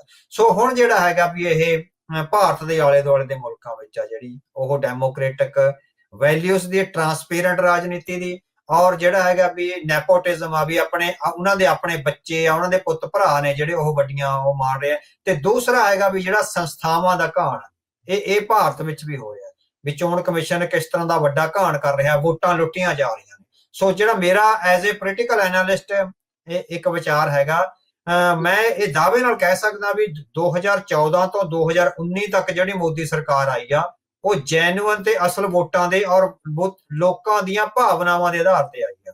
ਪਰ 2019 ਵਿੱਚ ਜਿਹੜੀ ਮੋਦੀ ਸਰਕਾਰ ਆਈ ਹੈਗੀ ਆ ਉਹ ਲੁੱਟ ਦੀ ਵੋਟ ਨਾਲ ਆਈ ਹੈਗੀ ਆ। ਬੇਸ਼ੱਕ ਸਾਡੇ ਕੋਲ ਸਬੂਤ ਨਾ ਕੋਈ ਹੋਣ ਪਰ ਜਿਹੜੇ ਪੈਟਰਨ ਆ ਉਹ ਦੱਸਦੇ ਹੈਗੇ ਆ। 2019 ਤੱਕ ਪਹੁੰਚਦਿਆਂ ਹੀ ਭਾਰਤ ਦੇ ਲੋਕ ਆ ਮੋਦੀ ਦੀਆਂ ਨੀਤੀਆਂ ਤੋਂ ਬਦਜ਼ਨ ਹੋ ਚੁੱਕੇ ਸੀ। ਜਿਹੜਾ ਪੜ੍ਹਿਆ ਲਿਖਿਆ ਜਿਹੜਾ ਟਰਾਂਸਪੇਰੈਂਟ ਔਰ ਚੰਗਾ ਨੌਜਵਾਨ ਹੈਗਾ, ਚਾਹੇ ਉਹ ਹਿੰਦੂ ਨੌਜਵਾਨ ਆ ਚਾਹੇ ਸਿੱਖ ਆ ਜਾਂ ਕੋਈ ਵੀ ਹੈਗਾ, ਜਿਹੜਾ ਇੱਕ ਤਰ੍ਹਾਂ ਨਾਲ ਉੱਚੀ ਅਕੈਡਮਿਕ ਸਿੱਖਿਆ ਲੈ ਗਿਆ ਜਿਹਨੂੰ ਜਨ ਜੀ ਕਹਿੰਦੇ ਆਪਾਂ ਹੈਗੇ, ਸੋ ਉਹਦੇ ਮਨਾਂ ਵਿੱਚ ਮੋਦੀ ਲਈ ਕੋਈ ਸਤਿਕਾਰ ਨਹੀਂ ਹੈਗਾ। ਹੁਣ ਇਹ ਜਿਹੜਾ ਹੈਗਾ ਵੀ ਲੁੱਟ ਦੇ ਮਾਲ ਨਾਲ ਆਪਣੀ ਸਰਕਾਰ ਚਲਾ ਰਹੇ ਹੈਗੇ ਆ। ਸੋ ਉਸੇ ਤਰ੍ਹਾਂ ਦੀ ਲੁੱਟ ਆ ਜਿਹੜੀ ਬੰਗਲਾਦੇਸ਼ ਵਿੱਚ ਹੋਈ। ਤੁਸੀਂ ਦੇਖੋ 3 ਵਾਰੀ ਉਹ ਸ਼ੇਖ ਹਸੀਨਾ ਜਿਹੜੀ ਵੋਟਾਂ ਲੁੱਟ ਕੇ ਜਿਹੜੀ ਹੈਗੀ ਆ ਪ੍ਰਧਾਨ ਮੰਤਰੀ ਬਣੀ ਆ। ਆਪੋਜੀਸ਼ਨ ਨੂੰ ਖੂੰਜੇ ਲਾ ਕੇ ਆਪਣੇ ਪਰਿਵਾਰ ਦੇ ਮੈਂਬਰਾਂ ਨੂੰ ਫੌਜ ਵਿੱਚ, ਪੁਲਿਸ ਵਿੱਚ, ਜਾਂ ਦੂਸਰਾ ਹੈਗਾ ਵੀ ਸਾਰੀਆਂ ਜਿਹੜੀਆਂ ਅਦਾਲਤੀ ਢਾਂਚੇ ਵਿੱਚ, ਤੇ ਜਿਹੜਾ ਹੈਗਾ ਉਹਨਾਂ ਵਪਾਰਕ ਅਦਾਰਿਆਂ ਵਿੱਚ ਜਿਹੜੇ ਵੱਡੇ ਵਪਾਰਕ ਅਦਾਰੇ ਸੀ ਉਹ ਸ਼ੇਖ ਹਸੀਨਾ ਦੇ ਪਰਿਵਾਰਕ ਮੈਂਬਰ ਆਲੇ ਦੁਆਲੇ ਦਾ ਜਿਹੜਾ ਕੋਟੀਅਰ ਹੁੰਦਾ ਹੈਗਾ ਉਹ ਚਲਾ ਰਿਹਾ ਸੀਗਾ। ਸੋ ਨੇਪਾਲ ਵਿੱਚ ਵੀ ਇਸੇ ਤਰ੍ਹਾਂ ਹੋ ਗਿਆ ਸੀਗਾ। ਸੋ ਬੰਗਲਾਦੇਸ਼ ਚੋਂ ਮੁੱਖ ਉਹਨੂੰ ਭਜਾਇਆ ਤੇ ਹੁਣ ਨੇਪਾਲ ਵਿੱਚੋਂ ਜਿੰਨਾ ਬੇਪਤ ਕਰਕੇ ਮਿਸਟਰ ਸ਼ਰਮਾ ਓਲੀ ਨੂੰ ਭਜਾਇਆ ਗਿਆ। ਸੋ ਉਹ ਤੇ ਦੂਸਰਾ ਇਹ ਹੈਗਾ ਵੀ ਉੱਥੇ ਜਿਹੜਾ ਹੈਗਾ ਇੱਕ RSS ਦੀ ਤਰਜ਼ ਤੇ HSS ਹਿੰਦੂ ਸਵੈਂ ਸੇਵਕ ਸੰਘ ਆ ਜਿਹੜਾ ਉਹ ਸਿਰ ਚੁੱਕ ਰਿਹਾ ਸੀ।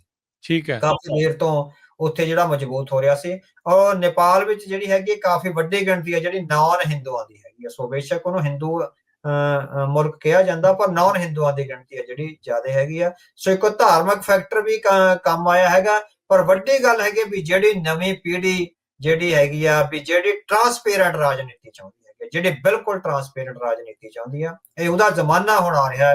ਤੁਸੀਂ ਜਿਹੜਾ ਹੈਗਾ ਵੀ ਪੜਦੇ ਓਲੇ ਜਿਹੜੀ ਰਾਜਨੀਤੀ ਕਰਦੇ ਰਹਿੰਦੇ ਸੀ, ਜਿਹੜੇ ਪ੍ਰਕਾਸ਼ ਸਿੰਘ ਬਾਦਲ ਨੇ ਵੀ ਕਰੀ ਆ ਅਤੇ ਉਹ ਕਾਂਗਰਸ ਨੇ ਵੀ ਕਰੀ ਆ। ਉਹ ਤੋਂ ਪਹਿਲਾਂ ਇੰਦਰਾ ਗਾਂਧੀ, ਰਾਜੀਵ ਗਾਂਧੀ ਤੇ VP ਸਿੰਘ ਉਹਨਾਂ ਨੇ, ਸੋ ਤੇ ਈਵਨ ਨਰਸਿਮਹਾ ਰਾਓ ਨੇ ਵੀ। ਪਰ ਹੁਣ ਜਿਹੜਾ ਇਹ ਟੈਕਨੋਲੋਜੀਕਲੀ ਇੰਨੀ ਐਡਵਾਂਸ ਲਾਈਫ ਵਿੱਚ ਅਸੀਂ ਪਹੁੰਚ ਰਹੇ ਹਾਂ ਵੀ ਹੁਣ ਤੁਸੀਂ ਜਿਹੜਾ ਹੈਗਾ ਉਹ ਇਹ ਜਿਹੜੀ ਹੈਗੀ ਆ ਇਹ ਧੱਕੇ ਦੀ ਰਾਜਨੀਤੀ ਨਹੀਂ ਕਰ ਸਕੋਗੇ। ਕਿਉਂਕਿ ਭਾਰਤ ਨੂੰ ਵੱਡੇ ਸਬਕ ਨੇ। ਭਾਰਤ ਵਿੱਚ ਜਿਹੜੀ ਹੈਗੀ ਆ ਜਿਹੜੀ ਜੈਨਜ਼ੀ ਆ ਬਹੁਤ ਵੱਡੀ ਪੱਧਰ ਤੇ 70% ਵੋਟ ਹੈਗੀ ਆ ਜਿਹੜੀ ਆਪਾਂ ਕਹਿ ਸਕਦੇ ਆ ਵੀ ਇਹਨਾਂ ਨੌਜਵਾਨਾਂ ਦੀ ਹੈ। ਸੋ ਇਹ ਨੌਜਵਾਨ ਜਿਹੜੇ ਡੈਮੋਕ੍ਰੈਟਿਕ ਵੈਲਿਊਜ਼ ਨੂੰ ਅਪਣਾਏ ਹੋਏ ਨੇ, ਜਿਹੜੇ ਵੱਡੀ ਗਿਣਤੀ ਵਿੱਚ ਆਪਾਂ ਕਹਿ ਸਕਦੇ ਆ ਵੀ ਉਹ ਡੈਮੋਕ੍ਰੇਸੀ ਜਿਹੜੀ ਵੈਸਟਰਨ ਡੈਮੋਕ੍ਰੇਸੀ ਦੀਆਂ ਜਿਹੜੀਆਂ ਲਿਬਰਲ ਵੈਲਿਊਜ਼ ਆ ਉਹਦੇ ਨਾਲ ਉਹ ਆਪਾਂ ਕਹਿ ਸਕਦੇ ਆ ਵੀ ਇੰਟਰੈਕਟ ਹੋ ਰਹੇ ਹੈਗੇ ਆ। ਸੋ ਉਹ ਕੁਝ ਨਹੀਂ ਪਤਾ ਵੀ ਭਾਰਤ ਵਿੱਚ ਕਦੋਂ ਉਹ ਜਿਹੜਾ ਹੈਗਾ ਵੱਡਾ ਅਵਾਲ ਸਾਹਮਣੇ ਆਵੇ। ਭਾਰਤ ਵਿੱਚ ਉਹੀ ਕੁਝ ਹੋ ਰਿਹਾ, ਜਿਹੜੀ ਸੁਪਰੀਮ ਕੋਰਟ ਤੱਕ ਦੇ ਜੱਜ ਨੇ ਜਿਹੜੇ, ਉਹ ਮੋਦੀ ਸਰਕਾਰ ਦੇ ਇਸ਼ਾਰਿਆਂ ਤੇ ਚੱਲਦੇ ਹੈਗੇ ਆ। ਚੋਣ ਕਮਿਸ਼ਨ ਮੋਦੀ ਸਰਕਾਰ ਦੇ ਇਸ਼ਾਰਿਆਂ ਤੇ ਚੱਲਦਾ ਹੈਗਾ। ਸਮੁੱਚੀਆਂ ਇੰਟੈਲੀਜੈਂਸ ਏਜੰਸੀਆਂ ਨੇ ਜਿਹੜੀਆਂ, ਉਹ ਸਿਰਫ ਪ੍ਰਧਾਨ ਮੰਤਰੀ ਨੂੰ ਬਚਾ ਕੇ ਰੱਖਣ, ਵੀ ਉਹ ਪੋਲੀਟੀਕਲੀ ਬਚਿਆ ਰਹੇ, ਉਹਦੇ ਲਈ ਕੰਮ ਕਰਦੀਆਂ ਨੇ। ਤੇ ਜਿਹੜੇ ਡਿਵੈਲਪਮੈਂਟ ਦੇ ਪ੍ਰੋਜੈਕਟ ਆ, ਉਹ ਸਾਰੇ ਜਿਹੜੇ ਹੈਗੇ ਆ ਵੱਡੀ ਰਿਸ਼ਵਤਖੋਰੀ ਔਰ ਜਿਹੜਾ ਹੈਗਾ ਉਹ ਘਾਟੇ ਵਾਲੇ ਸੌਦੇ ਸਾਬਤ ਹੋ ਰਿਹਾ। ਤੇ ਇਕਨੋਮੀ ਆ ਜਿਹੜੀ ਮੈਨੀਪੂਲੇਟ ਹੋ ਰਹੀ ਹੈ। 96% ਫੋਰਨ ਡਾਇਰੈਕਟ ਇਨਵੈਸਟਮੈਂਟ ਪਿਛਲੇ 6 ਮਹੀਨਿਆਂ 'ਚ ਖਤਮ ਹੋਈ ਹੈਗੀ ਆ। ਸੋ ਤਾਂ ਹੀ ਉਹ ਚੀਨ ਵੱਲ ਆ ਜਿਹੜਾ ਰੁਖ ਕਰ ਰਿਹਾ। ਭਾਰਤ ਦੀ ਸਮੁੱਚੀ ਇਕਨੋਮੀ ਫੋਰਨ ਡਾਇਰੈਕਟ ਇਨਵੈਸਟਮੈਂਟ ਤੋਂ ਬਿਨਾਂ ਨਹੀਂ ਚੱਲ ਸਕਦੀ। ਉਹਦੀ ਲੋਕਲ ਇਕਨੋਮੀ ਇਹ ਵਿੱਚ ਇੰਨਾ ਜ਼ੋਰ ਨਹੀਂ ਹੈ, ਉਹ ਲੱਤਾਂ ਭਾਰ ਨਹੀਂ ਚੱਲਦੀਆਂ ਵੀ ਦੇਸ਼ ਨੂੰ ਲੋਕਲ ਇਕਨੋਮੀ ਨਾਲ ਚਲਾਇਆ ਜਾ ਸਕੇ। ਹਾਲਾਂਕਿ ਚਾਈਨਾ ਦੀ ਜਿਹੜੀ ਇਕਨੋਮੀ ਹੈਗੀ ਆ, ਚਾਈਨਾ ਜਿਹੜੀ ਹੈਗੀ ਆ ਲੋਕਲ ਕੰਜ਼ੰਪਸ਼ਨ ਰਾਹੀਂ ਆਪਣਾ ਬਿਜ਼ਨਸ ਮਾਡਲ ਉਸਾਰ ਰਿਹਾ। ਚਾਈਨਾ ਪਿਛਲੇ 10-15 ਸਾਲ ਤੋਂ, ਲਗਭਗ 2012 ਤੋਂ ਜਿਹੜੀ ਘਰੇਲੂ ਜਿਹੜੀ ਕੰਜ਼ੰਪਸ਼ਨ ਹੈਗੀ ਆ, ਲੋਕਲ ਕੰਜ਼ੰਪਸ਼ਨ ਦੇ ਆਧਾਰ ਤੇ, ਉਹ ਕਹਿੰਦਾ ਵੀ ਜੇ ਵੈਸਟ ਤੋਂ ਸਾਨੂੰ ਵੱਡਾ ਧੱਕਾ ਵੀ ਲੱਗ ਗਿਆ ਤਾਂ ਅਸੀਂ ਆਪਣੀ ਲੋਕਲ ਕੰਜ਼ੰਪਸ਼ਨ ਦੇ ਆਧਾਰ ਤੇ ਜਿਹੜੀ ਹੈਗੀ ਆ ਇਕਨੋਮੀ ਨੂੰ ਉਹ ਜਿਹੜਾ ਸਿੱਧਾ ਕਰ ਸਕਦੇ। ਸੋ ਭਾਰਤ ਦੀ ਇਕਨੋਮੀ ਫੋਰਨ ਡਾਇਰੈਕਟ ਇਨਵੈਸਟਮੈਂਟ ਤੇ ਹੈ। ਦੂਜਾ ਜਿਹੜੀ ਟਰਾਂਸਪੇਰੈਂਸੀ ਆ, ਹਿਊਮਨ ਰਾਈਟਸ ਵੈਲਿਊਜ਼ ਦਾ ਘਾਣ ਹੋ ਰਿਹਾ, ਟਰਾਂਸਪੇਰੈਂਟ ਲਾਈਫ ਆ ਖਤਮ ਹੋ ਰਹੀ ਹੈ। ਆਰਟੀਆਈ ਆ ਜਿਹੜਾ ਇੱਕ ਚਿੱਟਾ ਹਾਥੀ ਬਣ ਗਿਆ ਹੋਇਆ।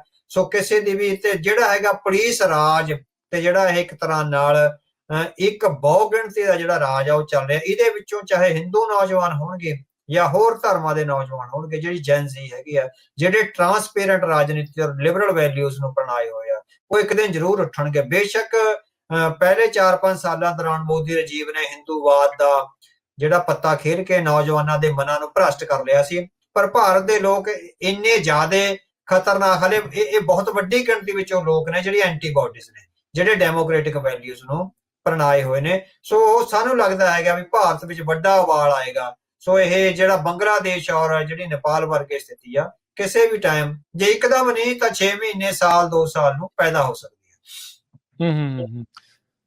ਜੀ ਬਿਲਕੁਲ। ਮੋਦੀ ਦੇ ਜਨਮ ਦਿਨ ਦੇ ਉੱਤੇ ਮਾਈ ਮੋਦੀ ਸਟੋਰੀ ਕਰਕੇ ਹੈਸ਼ਟੈਗ ਕਰਕੇ ਜਿਹੜਾ ਬੜਾ ਚਲਾ ਰਹੇ ਵੀ ਖਬਰੇ ਮੋਦੀ ਦੇ ਕਰਕੇ ਦੁਨੀਆ ਜਾਂ ਜਿਹੜਾ ਇੰਡੀਆ ਆ, ਭਾਰਤ, ਉਹ ਸਾਰਾ ਕੁਝ ਇਸ ਤਰੀਕੇ ਦੇ ਨਾਲ ਜਿਹੜਾ ਉਹ ਵੱਧ ਰਿਹਾ ਆ। ਪਰ ਜਿਹੜੀ ਜਨਰੇਸ਼ਨ ਦੀ ਗੱਲ ਕਰਦੇ ਆ, ਜਿੰਨਾ ਉਹਨਾਂ ਦੇ ਸਾਹਮਣੇ ਚੀਜ਼ਾਂ ਆ, ਤੁਸੀਂ ਉਹਨਾਂ ਤੋਂ ਲੁਕਾ ਕੁਛ ਨਹੀਂ ਸਕਦੇ। ਉਹ ਪਰਦੇ ਦੇ ਪਿੱਛੇ ਦੀਆਂ ਚੀਜ਼ਾਂ ਨੂੰ ਦੇਖ ਸਕਦੇ ਆ। ਜਿੰਨਾ ਮਰਜ਼ੀ ਤੁਸੀਂ ਮੇਕਅਪ ਕਰਕੇ ਜਿਹੜਾ ਉਹ ਚੀਜ਼ਾਂ ਨੂੰ ਦਿਖਾਈ ਜਾਣ, ਇਹ ਭਾਂਪ ਲੈਂਦੇ ਨੇ। ਹਾਂਜੀ ਬਿਲਕੁਲ। ਸੋ ਇਹ ਭਾਰਤ ਵਿੱਚ ਨਾ ਸਾਇੰਸ ਸ਼ੁਰੂ ਹੋ ਗਏ ਆ। ਪਿਛਲੇ ਹਫਤੇ ਬੰਬੇ ਦੀ ਜਿਹੜੀ IIT ਆ ਨਾ, ਸੋ ਸਭ ਤੋਂ ਇੱਕ 2 ਜਾਂ 3 IITs ਆ ਜਿਹੜੀਆਂ ਬਹੁਤ ਮਸ਼ਹੂਰ ਨੇ। ਸੋ ਬੰਬੇ ਦੀ IIT ਆ ਜਿਹੜੀ, ਉਹਦੇ ਵਿੱਚ ਉਹ ਸਭ ਤੋਂ ਵੱਧ ਜਿਹੜੇ ਬ੍ਰਿਲੀਅੰਟ ਸਟੂਡੈਂਟ ਆ ਉਹ ਕੱਢਦੀ ਹੈਗੀ ਆ। ਬੰਬੇ ਦੀ IIT ਵਿੱਚ ਇੱਕ ਕੈਪੀਟਲਿਜ਼ਮ ਬਾਰੇ ਸੈਮੀਨਾਰ ਹੋ ਰਿਹਾ ਸੀਗਾ। ਜਿਹੜਾ ਕੈਪੀਟਲਿਜ਼ਮ ਦੇ ਜਿਹੜੀਆਂ ਮੈਰਿਟਸ ਆ ਐਂਡ ਡੀਮੈਰਿਟਸ, ਉਹਦੇ ਤੇ ਸੈਮੀਨਾਰ ਹੋਣਾ। ਹੁਣ ਇਹ ਜੈਨ ਜ਼ੀ ਦੀ ਤੁਸੀਂ ਤਾਕਤ ਦੇਖੋ। ਜੈਨ ਜ਼ੀ ਦੇ ਜਿਹੜੇ ਉੱਥੇ ਨੌਜਵਾਨ ਪੜ੍ਹਦੇ ਨੇ ਸਾਰੇ, ਹਨਾ, ਨੌਜਵਾਨਾਂ ਨੇ ਜਿਹੜਾ ਪੋਸਟਰ ਜਾਰੀ ਕਰਿਆ ਨਾ, ਵੀ ਉੱਥੇ ਜਿਹੜਾ ਕੈਪੀਟਲਿਜ਼ਮ ਬਾਰੇ, ਇੱਕ ਤਾਂ ਤੁਸੀਂ ਦੇਖੋ ਵੀ ਕੈਪੀਟਲਿਜ਼ਮ ਬਾਰੇ ਸੈਮੀਨਾਰ ਹੋਣਾ, ਇੱਕ ਤਰ੍ਹਾਂ ਨਾਲ ਇਹ ਮੋਦੀ ਸਰਕਾਰ ਦੀਆਂ ਕਾਰਵਾਈਆਂ ਦੀ ਵਿਰੋਧਤਾ ਦਾ ਸਾਈਨ ਹੈਗਾ। ਜਿਹੜਾ ਪੋਸਟਰ ਜਾਰੀ ਕਰਿਆ, ਉਹਨਾਂ ਨੇ ਇੱਕ ਪਿਰਾਮਿਡ ਬਣਾਇਆ। ਪਿਰਾਮਿਡ ਟੌਪ ਤੇ ਜਿਹੜੀ ਹੈਗੇ ਆ ਵੀ ਪੈਸੇ ਦਿਖਾਏ ਆ, ਪੈਸਿਆਂ ਦਾ ਢੇਰ ਦਿਖਾਇਆ ਪਿਰਾਮਿਡ ਦੇ ਟੌਪ ਤੇ। ਉਹਦੇ ਥੱਲੇ ਨਾ ਤਿੰਨ ਜਿੱਦਾਂ ਕੈਰੀਕੇਚਰ ਬਣਾਏ ਹੈਗੇ ਆ, 3 ਸ਼ਖਸੀਅਤਾਂ ਦੇ। ਉਹਦੇ ਵਿੱਚ ਨਰਿੰਦਰ ਮੋਦੀ ਆ, ਅਮਿਤ ਸ਼ਾਹ ਤੇ ਯੋਗੀ ਆਦਿੱਤਿਆਨਾਥ ਆ। ਉਹਨਾਂ ਦੇ ਕੈਰੀਕੇਚਰ ਬਣਾ ਕੇ ਰੱਖਿਆ ਤੇ ਥੱਲੇ ਹੈਡਿੰਗ ਲਾਇਆ, look we have befooled you. ਭਾਰਤ ਦੇ ਲੋਕਾਂ ਨੂੰ ਕਿਹਾ ਵੀ ਦੇਖੋ, ਅਸੀਂ ਤੁਹਾਨੂੰ 3 ਜਣਿਆਂ ਨੇ ਮੂਰਖ ਬਣਾ ਰੱਖਿਆ। ਸੋ ਇਹ ਇੱਕ ਬਹੁਤ ਵੱਡਾ ਸਾਇੰਸ ਸੀ। ਬੰਬੇ ਦੀ IIT ਵਿੱਚ ਸੈਮੀਨਾਰ ਹੋਣਾ ਔਰ ਉਹ ਪੋਸਟਰ ਜਾਰੀ ਹੋ ਜਾਣਾ ਜੈਨਜ਼ੀ ਵੱਲੋਂ ਵੀ ਅਸੀਂ ਤੁਹਾਨੂੰ ਮੂਰਖ ਬਣਾ ਰੱਖਿਆ 3 ਲੋਕਾਂ ਨੇ।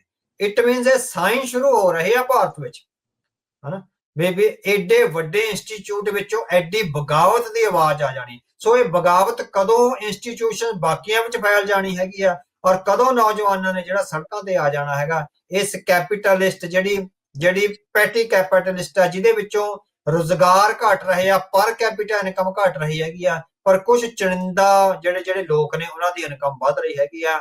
ਸਰਕਾਰ ਦੇ ਨਾਲ ਜੁੜੇ ਹੋਏ ਜਾਂ ਮੰਤਰੀਆਂ ਦੀ ਆਮਦਨ ਵੱਧ ਰਹੀ ਹੈਗੀ ਆ, ਜਾਂ ਉਹ 500 1000 ਕਰੋੜ ਰੁਪਈਆ ਇੱਕੋ ਟਰਮ ਚ ਕਮਾ ਜਾਂਦੇ ਹੈਗੇ। ਸੋ ਇਹ ਟਰਾਂਸਪੇਰੈਂਸੀ ਦੀ ਜਿਹੜੀ ਅਕਾਊਂਟੇਬਿਲਟੀ ਆ, ਉਹ ਭਾਰਤ ਵਿੱਚ ਵੀ ਬੰਗਲਾਦੇਸ਼ ਔਰ ਨੇਪਾਲ ਵਾਂਗ ਜ਼ਰੂਰ ਹੋਏਗੀ, ਕਦੋਂ ਹੁੰਦੀ ਆ ਇਹ ਪ੍ਰੈਡਿਕਟ ਕਰਨਾ, ਕਿਉਂਕਿ ਉਹਨਾਂ ਨੇ ਬਹੁਤ ਬਰੂਟਲੀ ਜਿਹੜਾ ਹੈਗਾ ਉਹ ਕਾਬੂ ਕਰਿਆ ਹੋਇਆ ਰਸ਼ੀਆ ਵਾਂਗ। ਸੋ ਕਿਉਂਕਿ ਰਸ਼ੀਆ ਵਿੱਚ ਵਾਰ-ਵਾਰ ਯਤਨ ਕਰਨ ਦੇ ਬਾਵਜੂਦ ਵੀ ਮੁਹਿੰਮ ਨਹੀਂ ਉੱਠ ਸਕੀ, ਭਾਰਤ ਵਿੱਚ ਉੱਠੇਗੀ ਪਰ ਟਾਈਮ ਲੱਗ ਸਕਦਾ। ਸਾਨੂੰ ਲੱਗਦਾ ਵੀ ਡੈਮੋਕ੍ਰੈਟਿਕ ਵੈਲਿਊਜ਼ ਨੂੰ, ਰੀਅਲ ਡੈਮੋਕ੍ਰੈਟਿਕ ਵੈਲਿਊਜ਼ ਨੂੰ ਜਿਹੜਾ ਪ੍ਰਣਾਉਣ ਲਈ ਇਹਦੇ ਵਿੱਚੋਂ ਰਾਹੁਲ ਗਾਂਧੀ ਆ ਜਿਹੜਾ ਉਹ ਇੱਕ ਤਰ੍ਹਾਂ ਨਾਲ ਕਾਫੀ ਲੀਡਿੰਗ ਰੋਲ ਵਿੱਚ ਅੱਗੇ ਆ ਰਿਹਾ। ਜਿਸ ਤਰ੍ਹਾਂ ਉਹਨੇ ਆਹ ਸਾਰੀ ਜਿਹੜਾ ਘਪਾਸ ਹੈਗਾ ਵੋਟਾਂ ਦਾ ਉਹਨੂੰ ਟਰਾਂਸਪੇਰੈਂਟ ਢੰਗ ਨਾਲ ਅਗਵਾਈ ਦਿੱਤੀ ਹੈਗੀ ਆ, ਸੋ ਉਹ ਇੱਕ ਤਰ੍ਹਾਂ ਨਾਲ ਜਿਹੜਾ ਜੈਨ ਜ਼ੀ ਦੇ ਆਗੂ ਵੱਲੋਂ ਉੱਭਰ ਸਕਦਾ ਹੈ। ਜੀ ਜੀ। ਸੋ ਇਹ ਪਿਰਾਮਿਡ ਆਫ ਕੈਪੀਟਲਿਸਟ ਸਿਸਟਮ ਕਾਫੀ ਜ਼ਿਆਦਾ ਕਹਿ ਸਕਦੇ ਹਾਂ ਵੀ ਉਸ ਦੇ ਬਾਰੇ ਆ। ਚਿੱਠੀ ਤੱਕ ਵੀ ਜਿਹੜੀਆਂ ਉਹ ਜਾਰੀ ਹੋ ਗਈਆਂ, ਕਾਫੀ ਰੌਲਾ ਰੱਪਾ ਜਿਹੜਾ ਇਸ ਦੇ ਵਿੱਚ, ਹਾਂਜੀ ਬਹੁਤ ਰੌਲਾ ਪਿਆ, ਇਵਨ ਦਿੱਲੀ ਤੱਕ ਤਾਰਾਂ ਖੜਕੀਆਂ ਨੇ ਵੀ ਇਹ ਹੋ ਕਿੱਦਾਂ ਗਿਆ। ਨਿਆਣਿਆਂ ਦੇ ਨਾਮ ਵੀ ਨਸ਼ਰ ਕਰਤੇ ਜੀ, ਆਹ ਬੰਦੇ ਸੀਗੇ ਜਿਨ੍ਹਾਂ ਨੇ ਇਸ ਦੇ ਵਿੱਚ ਕੰਟਰੀਬਿਊਟ ਕੀਤਾ ਇਸ ਨੂੰ ਬਣਾਉਣ ਦੇ ਲਈ। ਸੋ ਤੁਸੀਂ ਅੰਡਰਸਟੈਂਡ ਕਰ ਸਕਦੇ ਆ ਵੀ ਉਹ ਡਰਦੇ ਕਿਉਂ ਆ, ਇਹਨਾਂ ਦੀ ਪਾਵਰ ਤੋਂ ਕਿਉਂ ਡਰਦੇ ਆ, ਕਿਉਂ ਚਾਹੁੰਦੇ ਆ ਵੀ ਇਹਨਾਂ ਨੂੰ ਨਾ ਹੀ ਕੁਝ ਪਤਾ ਜਿਹੜਾ ਉਹ ਲੱਗੇ। ਅੱਗੇ ਆਪਾਂ ਅਵਤਾਰ ਸਿੰਘ ਜੀ ਵੱਧਦੇ ਆ, ਥੋੜਾ ਜੀਓ ਪੋਲਿਟਿਕਸ ਦੇ ਵੱਲ ਨੂੰ ਵਧੀਏ। ਇੰਡੀਆ, US, ਚਾਈਨਾ ਜੋ ਇਸ ਟਾਈਮ ਸਿਚੁਏਸ਼ਨ ਬਣੀ ਪਈ ਆ ਉਸ ਨੂੰ ਲੈ ਕੇ ਅਮਰੀਕਾ ਹੁਣ ਕਿਤੇ ਨਾ ਕਿਤੇ ਇਹ ਸਮਝ ਰਿਹਾ ਆ ਵੀ ਭਾਰਤ ਨੂੰ ਹੁਣ ਉਹ ਚੀਨ ਦਾ ਮੁਕਾਬਲਾ ਕਰਨ ਵਾਲਾ ਮੁਲਕ ਨਹੀਂ ਮੰਨਦਾ। ਸੋ ਇਹਦੀ ਉਹਦੀ ਸਮਝ ਜਿਹੜੀ ਉਹ ਆ ਰਹੀ ਆ। ਇਹ ਪਾਲਿਸੀ ਸ਼ਿਫਟ ਦੇ ਕੀ ਮਤਲਬ ਹਨ? ਹਾਂਜੀ, ਉਹ ਕਿਉਂਕਿ ਪਾਲਿਸੀ ਸ਼ਿਫਟ ਤਾਂ ਲਗਾਤਾਰ ਜਿਹੜੀ ਗਲੋਬਲ ਡੈਮੋਕ੍ਰੇਸੀ ਆ ਉਹਦੇ ਵਿੱਚ ਪਾਲਿਸੀ ਸ਼ਿਫਟ ਵਾਰ-ਵਾਰ ਹੁੰਦੇ ਰਹਿੰਦੇ ਹੈਗੇ ਆ। ਕਈ ਪਾਲਿਸੀ ਸ਼ਿਫਟ ਇੱਕ ਮਹੀਨੇ 'ਚ ਹੀ ਹੋ ਜਾਂਦੇ ਆ, ਕੋਈ 6 ਮਹੀਨੇ ਲੱਗਦੇ ਆ, ਕੋਈ ਸਾਲਾਂ ਜਾਂ ਦਹਾਕੇ ਲੱਗ ਜਾਂਦੇ ਹੈਗੇ। ਸੋ ਜਿਸ ਤਰ੍ਹਾਂ ਦੇ ਪੋਸਚਰਸ ਆ ਜਿਹੜੇ ਇਕਨੋਮਿਕਲੀ ਭਾਰਤ ਦਿਖਾ ਰਿਹਾ ਹੈਗਾ, ਡਿਪਲੋਮੈਟਿਕਲੀ ਚਾਈਨਾ ਤੇ ਰਸ਼ੀਆ ਨਾਲ ਜਾਣ ਦਾ ਜਿਹੜਾ ਐਕਸਿਸ ਆਫ ਈਵਲ ਜਾਂ ਐਕਸਿਸ ਆਫ ਟਾਇਰਨੀ ਨਾਲ ਜਾਣ ਦਾ ਦਿਖਾ ਰਿਹਾ ਹੈਗਾ, ਉਹਦੇ ਚ ਉੱਤੇ ਬਾਕੀ ਜਿਹੜਾ ਹੈਗਾ ਵੀ ਉਹਨਾਂ ਦੀ ਇਕਨੋਮਿਕ ਸਿਚੁਏਸ਼ਨ ਦਾ ਹੁਣ ਅਮਰੀਕਾ ਤੋਂ ਵੱਧ ਤਾਂ ਭਾਰਤ ਦੀ ਇਕਨੋਮਿਕ ਸਿਚੁਏਸ਼ਨ ਦਾ ਕਿਸੇ ਨੂੰ ਨਹੀਂ ਪਤਾ ਹੋਊਗਾ ਨਾ।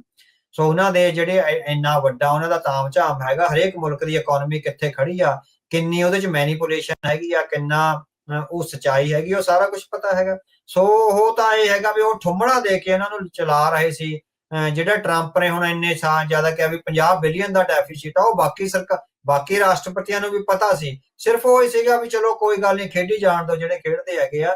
ਪਰ ਮੈਨੂੰ ਲੱਗਦਾ ਹੈਗਾ ਵੀ ਵੈਸਟ ਵਿੱਚ ਇੱਕ ਤਾਂ ਹਿੰਦੂਇਜ਼ਮ ਬਾਰੇ, ਹਿੰਦੂ ਡਿਪਲੋਮੇਸੀ ਬਾਰੇ ਤੇ ਇਹ ਜਿਹੜੀਆਂ ਡਿਪਲੋਮੇਸੀ ਵਿੱਚ ਚਲਾਕੀਆਂ ਨੇ ਉਹਦੇ ਬਾਰੇ ਬੜੀ ਗੰਭੀਰ ਆ ਜਿਹੜੀ ਰਿਸਰਚ ਪ੍ਰੋਜੈਕਟ ਆ ਸਾਡੇ ਹਿਸਾਬ ਨਾਲ। ਸਮੁੱਚੇ ਰਿਲੀਜਨ ਬਾਰੇ, ਸਮੁੱਚੇ ਹਿੰਦੂ ਸਿਵਲਾਈਜੇਸ਼ਨ ਬਾਰੇ ਤੇ ਇਹਨਾਂ ਦੇ ਜਿਹੜੀਆਂ ਸਮੁੱਚੀਆਂ ਪਿਛਲੀਆਂ ਸਿਧਾਂਤਕ ਕਾਰਵਾਈਆਂ ਨੇ, ਈਵਨ ਪ੍ਰੀ ਕਲੋਨੀਅਲ ਐਰਾ ਤੇ ਕਲੋਨੀਅਲ ਐਰਾ ਦੌਰਾਨ ਜਿਹੜੀ ਹੈਗੀ ਉਹਦੇ ਤੇ ਕਾਫੀ ਜ਼ਿਆਦਾ ਜਿਹੜੀ ਸਟੱਡੀਜ਼ ਆ ਜਿਹੜੀਆਂ ਸ਼ੁਰੂ ਹੋ ਗਈਆਂ ਨੇ। ਸੋ ਵੈਸਟ ਨੂੰ ਜਿਹੜਾ ਹੈਗਾ ਅਸਲੀ ਚਿਹਰਾ ਹੈ ਜਿਹੜਾ ਹਿੰਦੂ ਫਾਸ਼ਿਜ਼ਮ ਦਾ, ਉਹ ਸਾਹਮਣੇ ਆਉਣ ਲੱਗਿਆ ਹੈਗਾ। ਸੋ ਇਸ ਕਰਕੇ ਹੋ ਸਕਦਾ, ਬੇਸ਼ੱਕ ਕਈ ਵਾਰੀ ਹੁੰਦਾ ਵੀ ਸਰਕਾਰਾਂ ਸਮਝਣ ਦੇ ਬਾਵਜੂਦ ਵੀ ਆਪਣੇ ਕੁਝ ਇੰਟਰਸਟ ਨੂੰ ਅੱਗੇ ਵਧਾਉਣ ਲਈ ਕਾਫੀ ਦੇਰ ਕਰ ਦਿੰਦੀਆਂ ਨੇ। ਸੋ ਸਾਨੂੰ ਲੱਗ ਰਿਹਾ ਹੈਗਾ ਖਾਸ ਕਰਕੇ ਯੂਰਪ ਦੀਆਂ ਯੂਨੀਵਰਸਿਟੀਆਂ ਵਿੱਚ ਕਾਫੀ ਸਾਰੇ ਜਿਹੜੇ ਹੈਗੇ ਰਿਲੀਜਨ ਬਾਰੇ ਤੇ ਇਹਨਾਂ ਦੇ ਜਿਹੜੇ ਸਮੁੱਚੇ ਰਿਲੀਜਨ ਦੇ ਪਿੱਛੇ ਛੁਪੀ ਹੋਈ ਪੋਲਿਟਿਕਸ ਆ ਜਿਹੜੀ ਹਿੰਦੂਤਵਾਦੀ, ਉਹਦੇ ਬਾਰੇ ਕਾਫੀ ਜਿਹੜੀ ਹੈਗੀ ਵਿਚਾਰ ਚਰਚਾ ਜਿਹੜੀ ਹੋ ਰਹੀ ਹੈਗੀ ਆ। ਸੋ ਇਹ ਹੋ ਸਕਦਾ ਵੀ ਉਹਦਾ ਹੀ ਇੱਕ ਨਤੀਜਾ ਹੋਵੇ ਕਿ ਜਿਹੜਾ ਹੈਗਾ ਡੋਨਲਡ ਟਰੰਪ ਤੇ ਜਿਹੜਾ ਅਮਰੀਕੀ ਪ੍ਰਸ਼ਾਸਨ ਹੈਗਾ, ਤੇ ਦੂਸਰਾ ਜਿਹੜੀ ਸ਼ਿਫਟ ਆ ਵੀ ਪਾਕਿਸਤਾਨ ਵੱਲ ਸ਼ਿਫਟ ਉਹਨਾਂ ਦੀ ਜਾ ਰਹੀ ਹੈਗੀ ਆ, ਤੇ ਜਿਹੜਾ ਸਾਊਥ ਏਸ਼ੀਆ ਦਾ ਇੱਕ ਰੀਸਟਰਕਚਰਿੰਗ ਦਾ ਪ੍ਰੋਜੈਕਟ ਹੈਗਾ, ਬੇਸ਼ੱਕ ਹਲੇ ਡਿਊ ਆ, ਲੌਂਗ ਡਿਊ ਹੈਗਾ, 25-30 ਸਾਲ 40 ਸਾਲ ਵੀ ਲੱਗ ਸਕਦੇ ਆ। ਉਹ ਤੋਂ ਪਹਿਲਾਂ ਵੀ ਜਿਹੜਾ ਹੋ ਸਕਦਾ ਹੁੰਦਾ, ਹਾਲਾਤ ਬਦਲਦੇ, ਜਿਹੜਾ ਕੁਝ ਨਹੀਂ ਪਤਾ ਲੱਗਦਾ। ਪਰ ਇਹ ਅਲਾਈਜ਼ ਦੀ ਜਿਹੜਾ ਅਮਰੀਕਾ ਤੇ ਇੰਡੀਆ ਦਾ ਅਲਾਈ ਸੀਗਾ ਵੀ ਐਂਟੀ ਚਾਈਨਾ ਓਵਰਵੇਟ ਉਹ ਕਰਦੇ ਸੀਗੇ, ਉਹ ਜਿਹੜਾ ਹੈਗਾ ਮਾਮਲਾ ਧੁੰਦਲਾ ਪੈਂਦਾ ਜਾ ਰਿਹਾ ਹੈਗਾ। ਸੋ ਉਹਦੇ ਵਿੱਚੋਂ ਇੰਡੀਆ ਦੀ ਆਪਣੀਆਂ ਵੀ ਕਮਜ਼ੋਰੀਆਂ ਨੇ, ਤੇ ਦੂਸਰਾ ਹੈਗਾ ਵੀ ਉਹਦਾ ਜਿਹੜਾ ਰਿਲਾਇੰਸ ਆ ਵੀ ਉਹ ਜਿਹੜਾ ਚੇਂਜ ਕਰਨਾ, ਵਾਰ-ਵਾਰ ਚੇਂਜ ਕਰਨਾ, ਉਹਦੇ ਕਰਕੇ ਸਾਨੂੰ ਲੱਗ ਰਿਹਾ ਹੈਗਾ ਵੀ ਅਮਰੀਕਾ ਜਿਹੜਾ ਹੈਗਾ ਲੰਬੇ ਸਮੇਂ ਤੱਕ, ਇੱਕ ਤਾਂ ਜਿਹੜਾ ਆਹ ਯੂਰਪ ਨੇ ਉਹਦੇ ਤੇ ਪਾਬੰਦੀਆਂ ਲਾਈਆਂ ਨੇ, ਤੇ ਦੂਸਰਾ ਜਿਹੜੀ ਡਿਪਲੋਮੈਟਿਕ ਐਫਰਟਸ ਵਿੱਚ ਇਹ ਆ ਰਿਹਾ ਹੈਗਾ ਵੀ ਡੋਨਲਡ ਟਰੰਪ ਉੱਪਰੋਂ ਤਾਂ ਜਿਹੜਾ ਹੈਗਾ ਉਹਨੂੰ ਵਧਾਈਆਂ ਦੇ ਰਹੇ ਨੇ ਜਾਂ ਕਾਫੀ ਕੁਝ ਕਰ ਰਹੇ ਆ, ਪਰ ਬਿਹਾਈਂਡ ਦੀ ਸੀਨ ਜਿਹੜੇ ਡਿਪਲੋਮੈਟਸ ਆ ਉਹ ਦੱਸ ਰਹੇ ਹੈਗੇ ਵੀ ਉਹ ਜਿਹੜੀ ਹੈਗੀ ਵੀ ਫੇਸ ਟੂ ਫੇਸ ਮੀਟਿੰਗ ਆ ਜਿਹੜੀ ਹੋ ਰਹੀ ਹੈ, ਬੜੀ ਕਰੂਸ਼ੀਅਲ ਮੀਟਿੰਗਸ ਹੋ ਰਹੀਆਂ ਨੇ। ਔਰ ਅਮਰੀਕਾ ਜਿਹੜਾ ਹੈਗਾ ਆਪਣੀ ਪੋਲੀਟੀਕਲ ਪਾਲਿਸੀ ਤੇ ਇਕਨੋਮਿਕ ਪਾਲਿਸੀ ਭਾਰਤ ਤੇ ਥੋਪਣ ਲਈ ਜਿਹੜਾ ਹੈਗਾ ਵੱਡਾ ਦਬਾਅ ਪਾ ਰਿਹਾ ਹੈਗਾ। ਭਾਰਤ ਦੇ ਜਿਹੜੇ ਕੁਝ ਬਿਜ਼ਨਸ ਰਿਪਰੈਜ਼ੈਂਟੇਟਿਵਸ ਨੇ ਹਰੇ ਉਹਨੂੰ ਰੈਜ਼ਿਸਟ ਕਰ ਰਹੇ ਨੇ। ਸੋ ਸਾਨੂੰ ਲੱਗਦਾ ਹੈਗਾ ਵੀ ਅਲਟੀਮੇਟਲੀ ਉਹਨੂੰ ਜਿਹੜਾ ਹੈਗਾ ਅਮਰੀਕਾ ਦੇ ਅੱਗੇ ਗੋਡੇ ਟੇਕਣੇ ਪੈਣਗੇ, ਤਾਂ ਕਿ ਜਿਹੜੀ ਉਹਦੀ ਖੁਸ਼ ਉਹਦੀ ਹਾਸਲ ਕਰਕੇ ਜਿਹੜੀਆਂ ਅਮਰੀਕਨ ਟੈਕਨੋਲੋਜੀ ਦੀਆਂ ਉਹ ਸਹੂਲਤਾਂ ਵਰਤ ਰਿਹਾ ਹੈਗਾ, ਮਾਈਕਰੋਸਾਫਟ ਵਗੈਰਾ, ਸਵਿਫਟ ਵਗੈਰਾ ਤੇ ਹੋਰ ਬਹੁਤ ਕੁਛ ਹੈ। ਸੋ ਉਹ ਤਾਂ ਹੀ ਰਹਿਣਗੀਆਂ ਜਦੋਂ ਤੱਕ ਕਿ ਉਹ ਅਮਰੀਕਾ ਨਾਲ ਜਿਹੜਾ ਬਣਾ ਕੇ ਰੱਖੇਗਾ, ਵਰਨਾ ਜਿਹੜਾ ਹੈਗਾ ਉਹਦੇ ਲਈ ਉਹਦੀ ਇਕਨੋਮੀ ਦਾ ਕੋਲਾਪਸ ਜਿਹੜਾ ਉਹ ਸਾਡੇ ਸਾਹਮਣੇ ਨਜ਼ਰ ਆ ਰਿਹਾ ਹੈ ਜੀ। ਜਿਹੜੇ ਟ੍ਰੇਡ ਵਾਲੇ ਆ, ਹੁਣ ਜਦੋਂ ਉਹ ਕਹਿੰਦੇ ਆ ਜਿਹੜੇ ਲੁਟਨਿਕ ਨੇ ਉਹਨਾਂ ਦੇ ਬਾਰ-ਬਾਰ ਆਉਂਦੇ ਆ, ਨਵਾਰੋ ਹੋਣਾ ਦੇ ਵੀ ਬਿਆਨਾਂ ਦੀ ਆਪਾਂ ਚਰਚਾ ਜਿਹੜੋ ਕੀਤੀ ਸੀ ਜਦੋਂ ਉਹਨਾਂ ਨੇ ਬ੍ਰਾਹਮਣ ਦਾ ਨਾਮ ਸਿੱਧਾ ਲੈ ਕੇ ਹਮਲਾ ਇੰਡੀਆ ਦੇ ਉੱਤੇ ਇੱਕ ਹਿਸਾਬ ਦੇ ਨਾਲ ਕੀਤਾ ਸੀ। ਲੁਟਨਿਕ ਉਹਨਾਂ ਨੇ ਕਿਹਾ ਵੀ ਇਹ ਤਾਂ ਰੌਲਾ ਪਾਉਂਦੇ ਆ ਵੀ ਸਾਡੇ ਕੋਲ 1.4 ਬਿਲੀਅਨ ਦੀ ਆਬਾਦੀ, 140 ਕਰੋੜ ਜਾਂ 150 ਕਰੋੜ ਸਾਡੇ ਆਬਾਦੀ ਆ, ਵੀ 25 ਕਿਲੋ ਦਾ ਤੁਸੀਂ ਸਾਡਾ ਜਿਹੜਾ ਕਾਰਨ ਮੱਕੀ ਜਿਹੜੀ ਉਹ ਤੱਕ ਨਹੀਂ ਜਿਹੜੀ ਉਹ ਖਰੀਦਦੇ। ਸੋ ਇੱਕ ਪਾਸੇ ਜਿੱਦਾਂ ਆਪਾਂ ਦੱਸ ਰਹੇ ਹਾਂ ਵੀ ਡਿਪਲੋਮੈਟਿਕਲੀ ਮੋਦੀ ਹੁਣਾਂ ਨੂੰ ਵਧਾਈ ਵੀ ਜਿਹੜੀ ਟਰੰਪ ਹੋਣੀ ਦਿੰਦੇ ਆ, ਪਰ ਅੰਦਰ ਖਾਤੇ ਜਿਹੜਾ ਆ ਉਹ ਵੀ ਇਹ ਸਾਰਾ ਕੁਝ ਜਿਹੜਾ ਉਹ ਚੱਲ ਰਿਹਾ, ਮੈਸੇਜਿੰਗ ਜਿਹੜੀ ਆ ਉਹ ਕਲੀਅਰ ਆ। ਜਦੋਂ ਹੁਣ ਰੀਸੈਂਟਲੀ ਫਿਰ ਜਾ ਕੇ ਆਏ ਸੀਗੇ ਜਿਹੜੇ US ਦੇ ਟ੍ਰੇਡ ਰਿਪਰੈਜ਼ੈਂਟੇਟਿਵ, ਉਹ ਜਿਹੜੇ ਗਏ ਉਹਨਾਂ ਦੇ ਵਿੱਚ ਰਸ਼ੀਅਨ ਤੇਲ ਨੂੰ ਲੈ ਕੇ ਕੋਈ ਗੱਲਬਾਤ ਨਹੀਂ ਸੀ। ਇੰਡੀਆ ਨੇ ਜਿਹੜਾ ਆਪਣਾ ਬਿਆਨ ਜਾਰੀ ਕੀਤਾ ਸੀ ਉਹਦੇ ਵਿੱਚ ਜਿਹੜੇ ਗਰੀਰ ਨੇ ਉਸ ਪਾਸੇ ਵੱਲ ਦੇ ਮੇਨ ਐਨਵੋਏ ਉਹ ਮਿਸਿੰਗ ਸੀਗੇ, ਉਹ ਗੱਲਬਾਤ ਲਈ ਨਹੀਂ ਸੀ ਗਏ। ਅੱਗੇ ਇਹ ਵੀ ਹੁੰਦਾ ਸੀਗਾ ਅਵਤਾਰ ਸਿੰਘ ਜੀ ਵੀ US ਨੂੰ ਇੱਕ ਇਕੱਲਾ ਐਂਬੈਸਡਰ ਮਿਲਦਾ ਹੁੰਦਾ ਸੀ, ਹੁਣ ਸਾਊਥ ਈਸਟ ਏਸ਼ੀਆ ਸਾਰੇ ਮੁਲਕਾਂ ਦੇ ਲਈ ਇੱਕ ਬੰਦਾ ਜਿਹੜਾ ਟਰੰਪ ਹੁਣੀ ਜਿਹੜੇ ਉਹ ਲਾ ਰਹੇ ਆ। ਸੋ ਭਾਰਤ ਲਈ ਇਹ ਕੀ ਸੰਕੇਤ ਨੇ ਇਹ ਸਾਰੀਆਂ ਚੀਜ਼ਾਂ ਦੇ ਵਿੱਚ? ਹਾਂਜੀ, ਸੋ ਮੈਨੂੰ ਲੱਗਦਾ ਹੈਗਾ ਵੀ ਸਾਊਥ ਏਸ਼ੀਆ ਤੇ ਫਿਰ ਫੋਕਸ ਆ ਜਿਹੜਾ ਗਲੋਬਲ ਡਿਪਲੋਮੈਸੀ ਦਾ ਉਹ ਵੱਧਦਾ ਜਾ ਰਿਹਾ ਹੈਗਾ। ਸੋ ਇੱਕ ਤਾਂ ਮਿਡਲ ਈਸਟ ਵਿੱਚ ਜਿਹੜਾ ਕੜਵਾਸ ਪਿਆ ਹੋਇਆ, ਦੋਹਾ ਤੇ ਹਮਲਾ ਹੋਇਆ, ਸੋ ਇਜ਼ਰਾਈਲ ਦੇ ਜਿਹੜੇ ਵਾਧੇ ਹੋਏ ਕਦਮ ਹੈਗੇ ਆ। ਹਲੇ ਇਹ ਵੀ ਆ ਰਿਹਾ ਹੈਗਾ ਵੀ ਡੋਨਾਲਡ ਟਰੰਪ ਆ ਜਿਹੜੇ ਉਹ ਸਹਿਮਤ ਨਹੀਂ ਸੀ ਦੋਹਾ ਉੱਤੇ ਅਟੈਕ ਕਰਨਾ, ਕਿਉਂਕਿ ਦੋਹਾ ਬੜਾ ਸੇਫ ਹੈਵਨ ਹੈਗਾ ਅਮਰੀਕਾ ਦਾ ਔਰ ਜਿਹੜੀਆਂ ਅਮਰੀਕਨ ਇੰਟਰਸਟ ਨੂੰ ਅੱਗੇ ਵਧਾਉਣ ਦਾ। ਸੋ ਇਹ ਵੀ ਕੁਝ ਮੀਡੀਆ ਆਊਟਲੈਟਸ ਵਿੱਚ ਆ ਰਿਹਾ ਹੈਗਾ ਵੀ ਉਹ ਮੁਸਾਦ ਦੀ ਸਹਿਮਤੀ ਤੋਂ ਬਿਨਾਂ ਜਿਹੜਾ ਕੀਤਾ ਗਿਆ ਹੈਗਾ, ਜਿਹੜੀ ਇਜ਼ਰਾਈਲੀ ਇੰਟੈਲੀਜੈਂਸ ਏਜੰਸੀ ਆ ਉਹ ਵੀ ਹੱਕ ਵਿੱਚ ਨਹੀਂ ਸੀ ਜਿਹੜਾ ਦੋਹਾ ਤੇ ਹਮਲਾ ਕਰਨ ਦੇ, ਹਨਾ। ਸੋ ਪਰ ਕਹਿੰਦੇ ਵੀ ਨੇਤਨਯਾਹੂ ਨੇ ਆਪਣੇ ਤੌਰ ਤੇ ਫੈਸਲਾ ਲੈ ਕੇ ਉਹ ਕੀਤਾ ਹੈਗਾ। ਸੋ ਸਾਊਥ ਏਸ਼ੀਆ ਮਿਡਲ ਈਸਟ ਤੋਂ ਬਾਅਦ ਆ ਜਿਹੜਾ ਮੁੜ ਕੇ ਸੁਰਖੀਆਂ ਵਿੱਚ ਉੱਭਰ ਰਿਹਾ। ਜਿਸ ਤਰ੍ਹਾਂ ਅਫਗਾਨਿਸਤਾਨ ਨੂੰ ਛੱਡਣ ਤੋਂ ਬਾਅਦ ਲੱਗਦਾ ਸੀਗਾ ਵੀ ਇੱਥੋਂ ਉਹਨਾਂ ਨੇ ਆਪਣਾ ਬੋਰੀਆ ਬਿਸਤਰਾ ਚੁੱਕ ਲਿਆ ਹੈਗਾ ਸਾਊਥ ਏਸ਼ੀਆ ਚੋਂ, ਵੀ ਚਾਈਨਾ ਫੋਕਸ ਹੋ ਗਿਆ। ਸੋ ਹੁਣ ਦੁਬਾਰੇ ਇਹ ਲੱਗ ਰਿਹਾ ਹੈਗਾ ਵੀ ਵਿਦ ਚਾਈਨਾ ਫੋਕਸ ਜਿਹੜਾ ਸਾਊਥ ਏਸ਼ੀਆ ਹੈਗਾ ਉਹਦੇ ਵਿੱਚ ਪਾਕਿਸਤਾਨ ਨਾਲ ਜਿਹੜੀ ਨੇੜਤਾ ਹੈਗੀ ਆ। ਸੋ ਹੁਣ ਪਾਕਿਸਤਾਨ ਦਾ ਆਹ ਦੋਹਾ ਦੇ ਹਮਲੇ ਤੋਂ ਬਾਅਦ ਪਾਕਿਸਤਾਨ ਦਾ ਅੱਜ ਸਾਊਦੀ ਅਰੇਬੀਆ ਵਿੱਚ ਉਹਦੇ ਪ੍ਰਧਾਨ ਮੰਤਰੀ ਦਾ ਜਿਹੜਾ ਰੈੱਡ ਕਾਰਪਟ ਨਾਲ ਸਵਾਗਤ ਕੀਤਾ ਗਿਆ ਔਰ 21 ਤੋਪਾਂ ਦੀ ਸਲਾਮੀ ਦਿੱਤੀ ਗਈ ਹੈ। ਸੋ ਪਾਕਿਸਤਾਨ ਦੀ ਜਿਹੜੀ ਇਮੇਜ ਨੂੰ ਵਧਾ ਰਿਹਾ। ਹੋ ਤਾਂ ਸਾਰਾ ਕੁਝ ਅਮਰੀਕਾ ਦੇ ਉਹਦੇ 'ਚ ਹੀ ਰਿਹਾ ਨਾ। ਸੋ ਜਿਸ ਤਰ੍ਹਾਂ ਅਮਰੀਕਾ ਕਹਿ ਰਿਹਾ, ਸਾਊਦੀ ਅਰੇਬੀਆ ਨੇ ਵੀ ਅੱਗੇ ਨਹੀਂ ਉਹਨਾਂ ਨੇ ਬੁਲਾ ਕੇ ਕਰ ਲਿਆ ਇਸ ਤਰ੍ਹਾਂ ਪਹਿਲਾਂ। ਸੋ ਇਟ ਮੀਨਸ ਕੋਈ ਵੱਡੀ ਜਿਹੜੀ ਹੈਗੀ ਆ ਪੋਲੀਟੀਕਲ ਜਿਹੜੀ ਸਰਗਰਮੀ ਉਹ ਹੋ ਰਹੀ ਹੈਗੀ ਆ।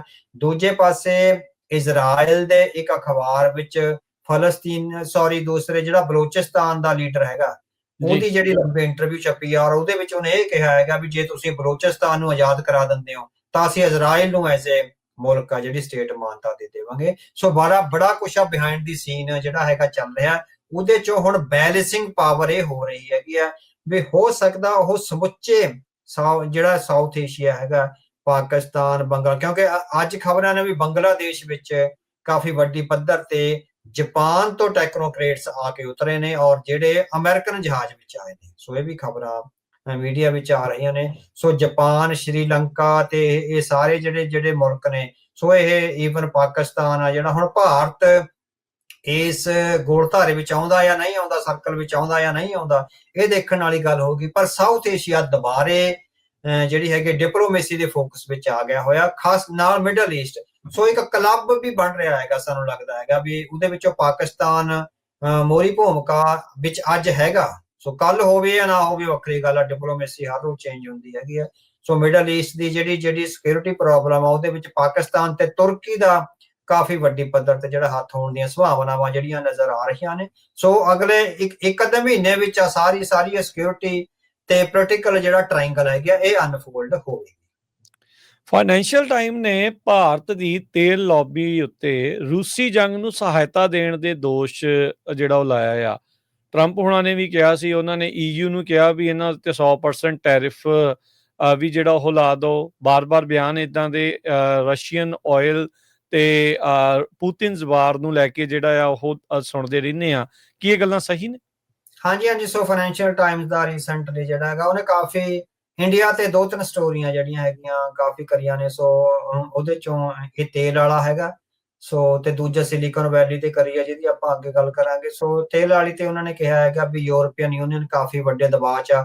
ਉਹ ਕਹਿੰਦਾ ਵੀ ਭਾਰਤ ਕਿਉਂਕਿ ਪੰਪ ਕਰ ਰਿਹਾ ਹੈਗਾ ਮਨੀ ਰਸ਼ੀਆ ਨੂੰ, ਸੋ ਜਿਹਦਾ ਕਰਕੇ ਸਾਨੂੰ ਰਿਟੈਲੀਏਟ ਕਰਨ ਲਈ ਸਾਨੂੰ ਬਿਲੀਅਨਸ ਆਫ ਡਾਲਰਸ ਆ ਜਿਹੜੇ ਯੂਰਪੀਅਨ ਕੰਟਰੀਜ਼ ਤੇ ਅਮਰੀਕਾ ਨੂੰ ਯੂਕਰੇਨ ਦੀ ਸਹਾਇਤਾ ਲਈ ਦਿੱਤੇ ਜਾ ਰਹੇ ਆ। ਸੋ ਜਦੋਂ ਤੱਕ ਰੂਸ ਦੀ ਆਰਥਿਕਤਾ ਟੁੱਟਦੀ ਨਹੀਂ ਹੈਗੀ, ਉੱਥੇ ਉਹਦੇ ਵਿੱਚ ਫੌਜੀ ਤਾਕਤ ਕਮਜ਼ੋਰ ਨਹੀਂ ਹੁੰਦੀ, ਸੋ ਜੇ ਰੂਸ ਲਗਾਤਾਰ ਵੱਧਦਾ ਚਲਿਆ ਜਾਂਦਾ, ਹੁਣ ਤਾਂ ਤੁਸੀਂ ਦੇਖੋ ਵੀ ਪੋਲੈਂਡ ਤੱਕ ਵੀ ਥੋੜੀਆਂ ਪਿਛਲੇ ਦਿਨੀ ਉਹ ਕੁਝ ਡਰੋਨ ਆ ਡਿੱਗੇ ਆ, ਉੱਥੇ ਪੋਲੈਂਡ ਦੀ ਸਿਕਿਉਰਿਟੀ ਦਾ ਵੀ ਖਤਰਾ ਖੜਾ ਹੋਇਆ ਯੂਰਪ ਨੂੰ, ਹਨਾ।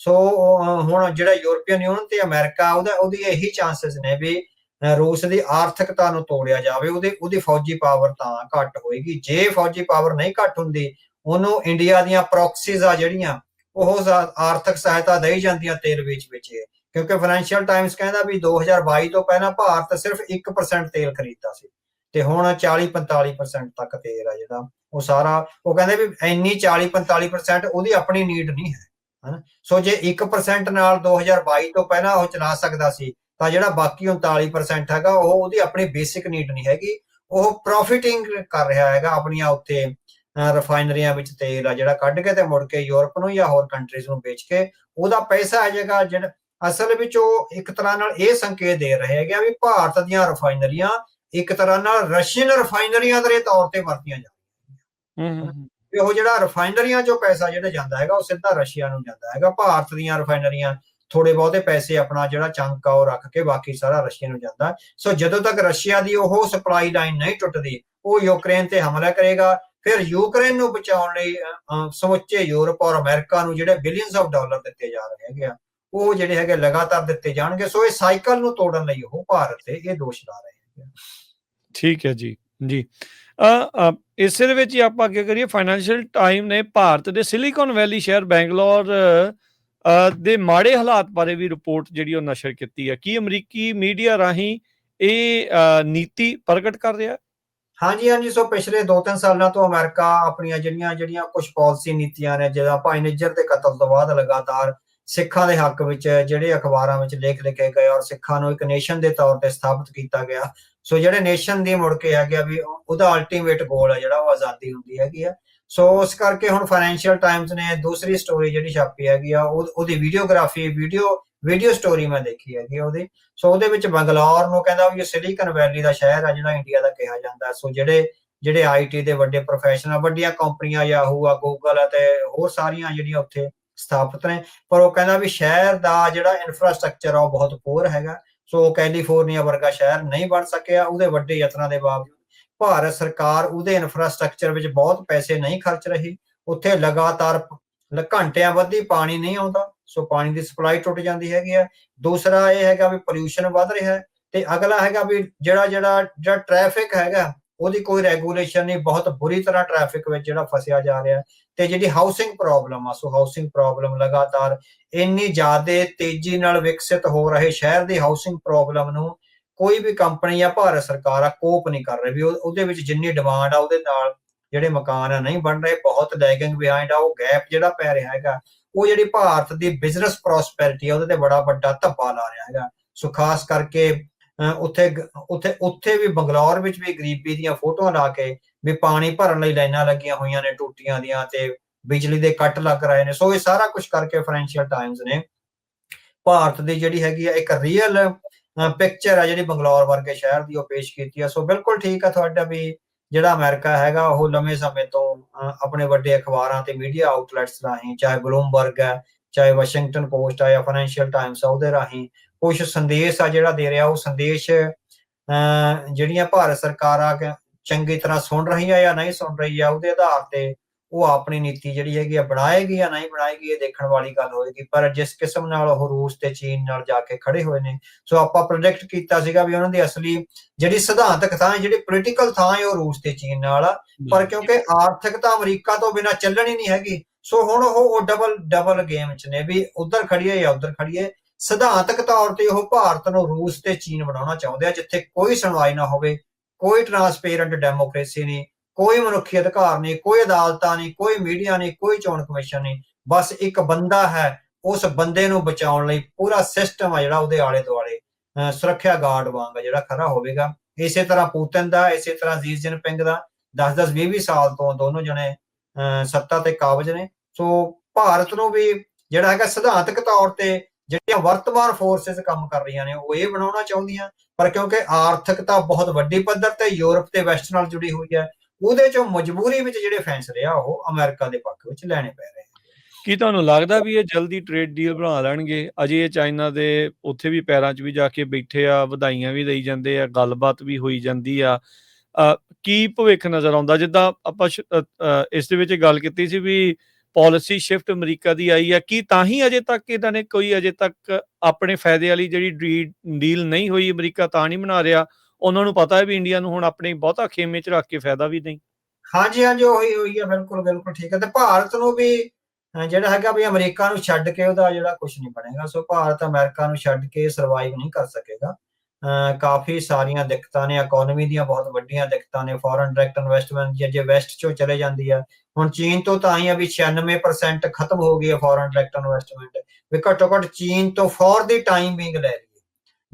ਜੇ ਇਹ ਗੈਪ ਆ 6 ਮਹੀਨੇ ਵੀ ਪੈ ਗਿਆ ਤਾਂ ਇਕਨੋਮੀ ਆ ਜਿਹੜੀ ਬਹੁਤ ਵੱਡੀ ਕ੍ਰੈਸ਼ ਆ ਸਟਾਕ ਮਾਰਕੀਟ ਵਿੱਚ ਆਏਗਾ, ਤੇ ਜਿਹੜੀ ਰੁਪਏ ਦੀ ਕੀਮਤ ਆ ਬਹੁਤ ਵੱਡੀ ਪੱਧਰ ਤੇ ਜਿਹੜੀ ਹੈਗੀ ਆ ਉਹ ਡਿੱਗ ਸਕਦੀ ਹੈਗੀ ਆ। So for the time being ਵੀ ਉਹਨੂੰ ਪੈਚ ਲਾਉਣ ਲਈ, ਜਾਂ ਜਿਹੜੀ ਹੈਗੀ ਆ ਵੀ ਆਪਾਂ ਆਪਾਂ ਕਹਿੰਦੇ ਵੀ ਉਹ ਟੈਪ ਲੀਕ ਕਰਦੀ ਹੁੰਦੀ ਆ, ਵੀ ਕੋਈ ਨਾ ਕੋਈ ਆਪਾਂ ਸਿਸਟਮ ਜਿਹਾ ਕਰਕੇ ਵੀ ਇੱਕ ਵਾਰੀ ਲੀਕੇਜ ਬੰਦ ਹੋ ਜਾਏ। ਲੀਕੇਜ ਬੰਦ ਹੋਣ ਤੋਂ ਰੋਕਣ ਲਈ ਜਿਹੜਾ ਹੈਗਾ ਉਹ ਚਾਈਨਾ ਨਾਲ ਗੱਠਜੋੜ ਕਰੀ ਆ। 24% ਦੀ FDI ਸ਼ਾਇਦ ਦੇ ਰਹੇ ਆ ਟੈਕਨੋਲੋਜੀ ਵਿੱਚ ਜਿਹੜੀ ਹੈਗੀ ਆ ਚਾਈਨਾ ਨੂੰ। ਸੋ FDI ਤੋਂ ਬਿਨਾਂ ਇਕਨੋਮੀ ਆ ਜਿਹੜੀ ਉਹ ਸਰਵਾਈਵ ਨਹੀਂ ਕਰ ਰਹੀ। ਜਿਹਦੇ ਪਰ ਇਹ ਹੈਗਾ ਵੀ ਸਿਧਾਂਤਕ ਪੋਜੀਸ਼ਨਾਂ ਚਾਈਨਾ ਤੇ ਰੂਸ ਨਾਲ ਮਿਲਦੀਆਂ ਨੇ, ਪਰ ਆਰਥਿਕ ਪੋਜੀਸ਼ਨਾਂ ਵਿੱਚ ਜਿਹੜਾ ਵੈਸਟ ਤੇ ਅਮਰੀਕਾ ਹੈਗਾ ਉਹਦੀ ਲੋੜ ਰਹਿਣੀ ਆ। ਸੋ ਉਹ ਲੋੜ ਕਿੰਨੀ ਦੇਰ ਤੱਕ ਰਹਿਣੀ ਆ, ਜਾਂ ਜਿਹੜਾ ਹਿੰਦੂ ਮਾਈਂਡ ਆ ਉਹ ਵਰਤ ਕੇ ਕਦੋਂ ਅਮਰੀਕਾ ਨੂੰ ਸਿੱਟੇਗਾ, ਜਾਂ ਇਹਨਾਂ ਨੂੰ ਐਂ ਲੱਗਦਾ ਵੀ ਅਸੀਂ ਵਰਤ ਸਕਦੇ ਹਾਂ, ਪਰ ਜਿਹੜੇ ਉਹ ਖਿਡਾਰੀ ਵੱਡੀ ਨੇ ਜਿਹੜੇ ਵੈਸਟ ਦੇ ਨੇ, ਸੋ ਮਨ ਲੱਗਦੀ ਉਸ ਚੰਗਲ ਚੋਂ ਨਿਕਲਣ ਨਹੀਂ ਦੇਣਗੇ। ਕਾਫੀ ਕਸ਼ਮਕਸ਼ ਆ ਜਿਹੜੀ ਇਹ ਉਹ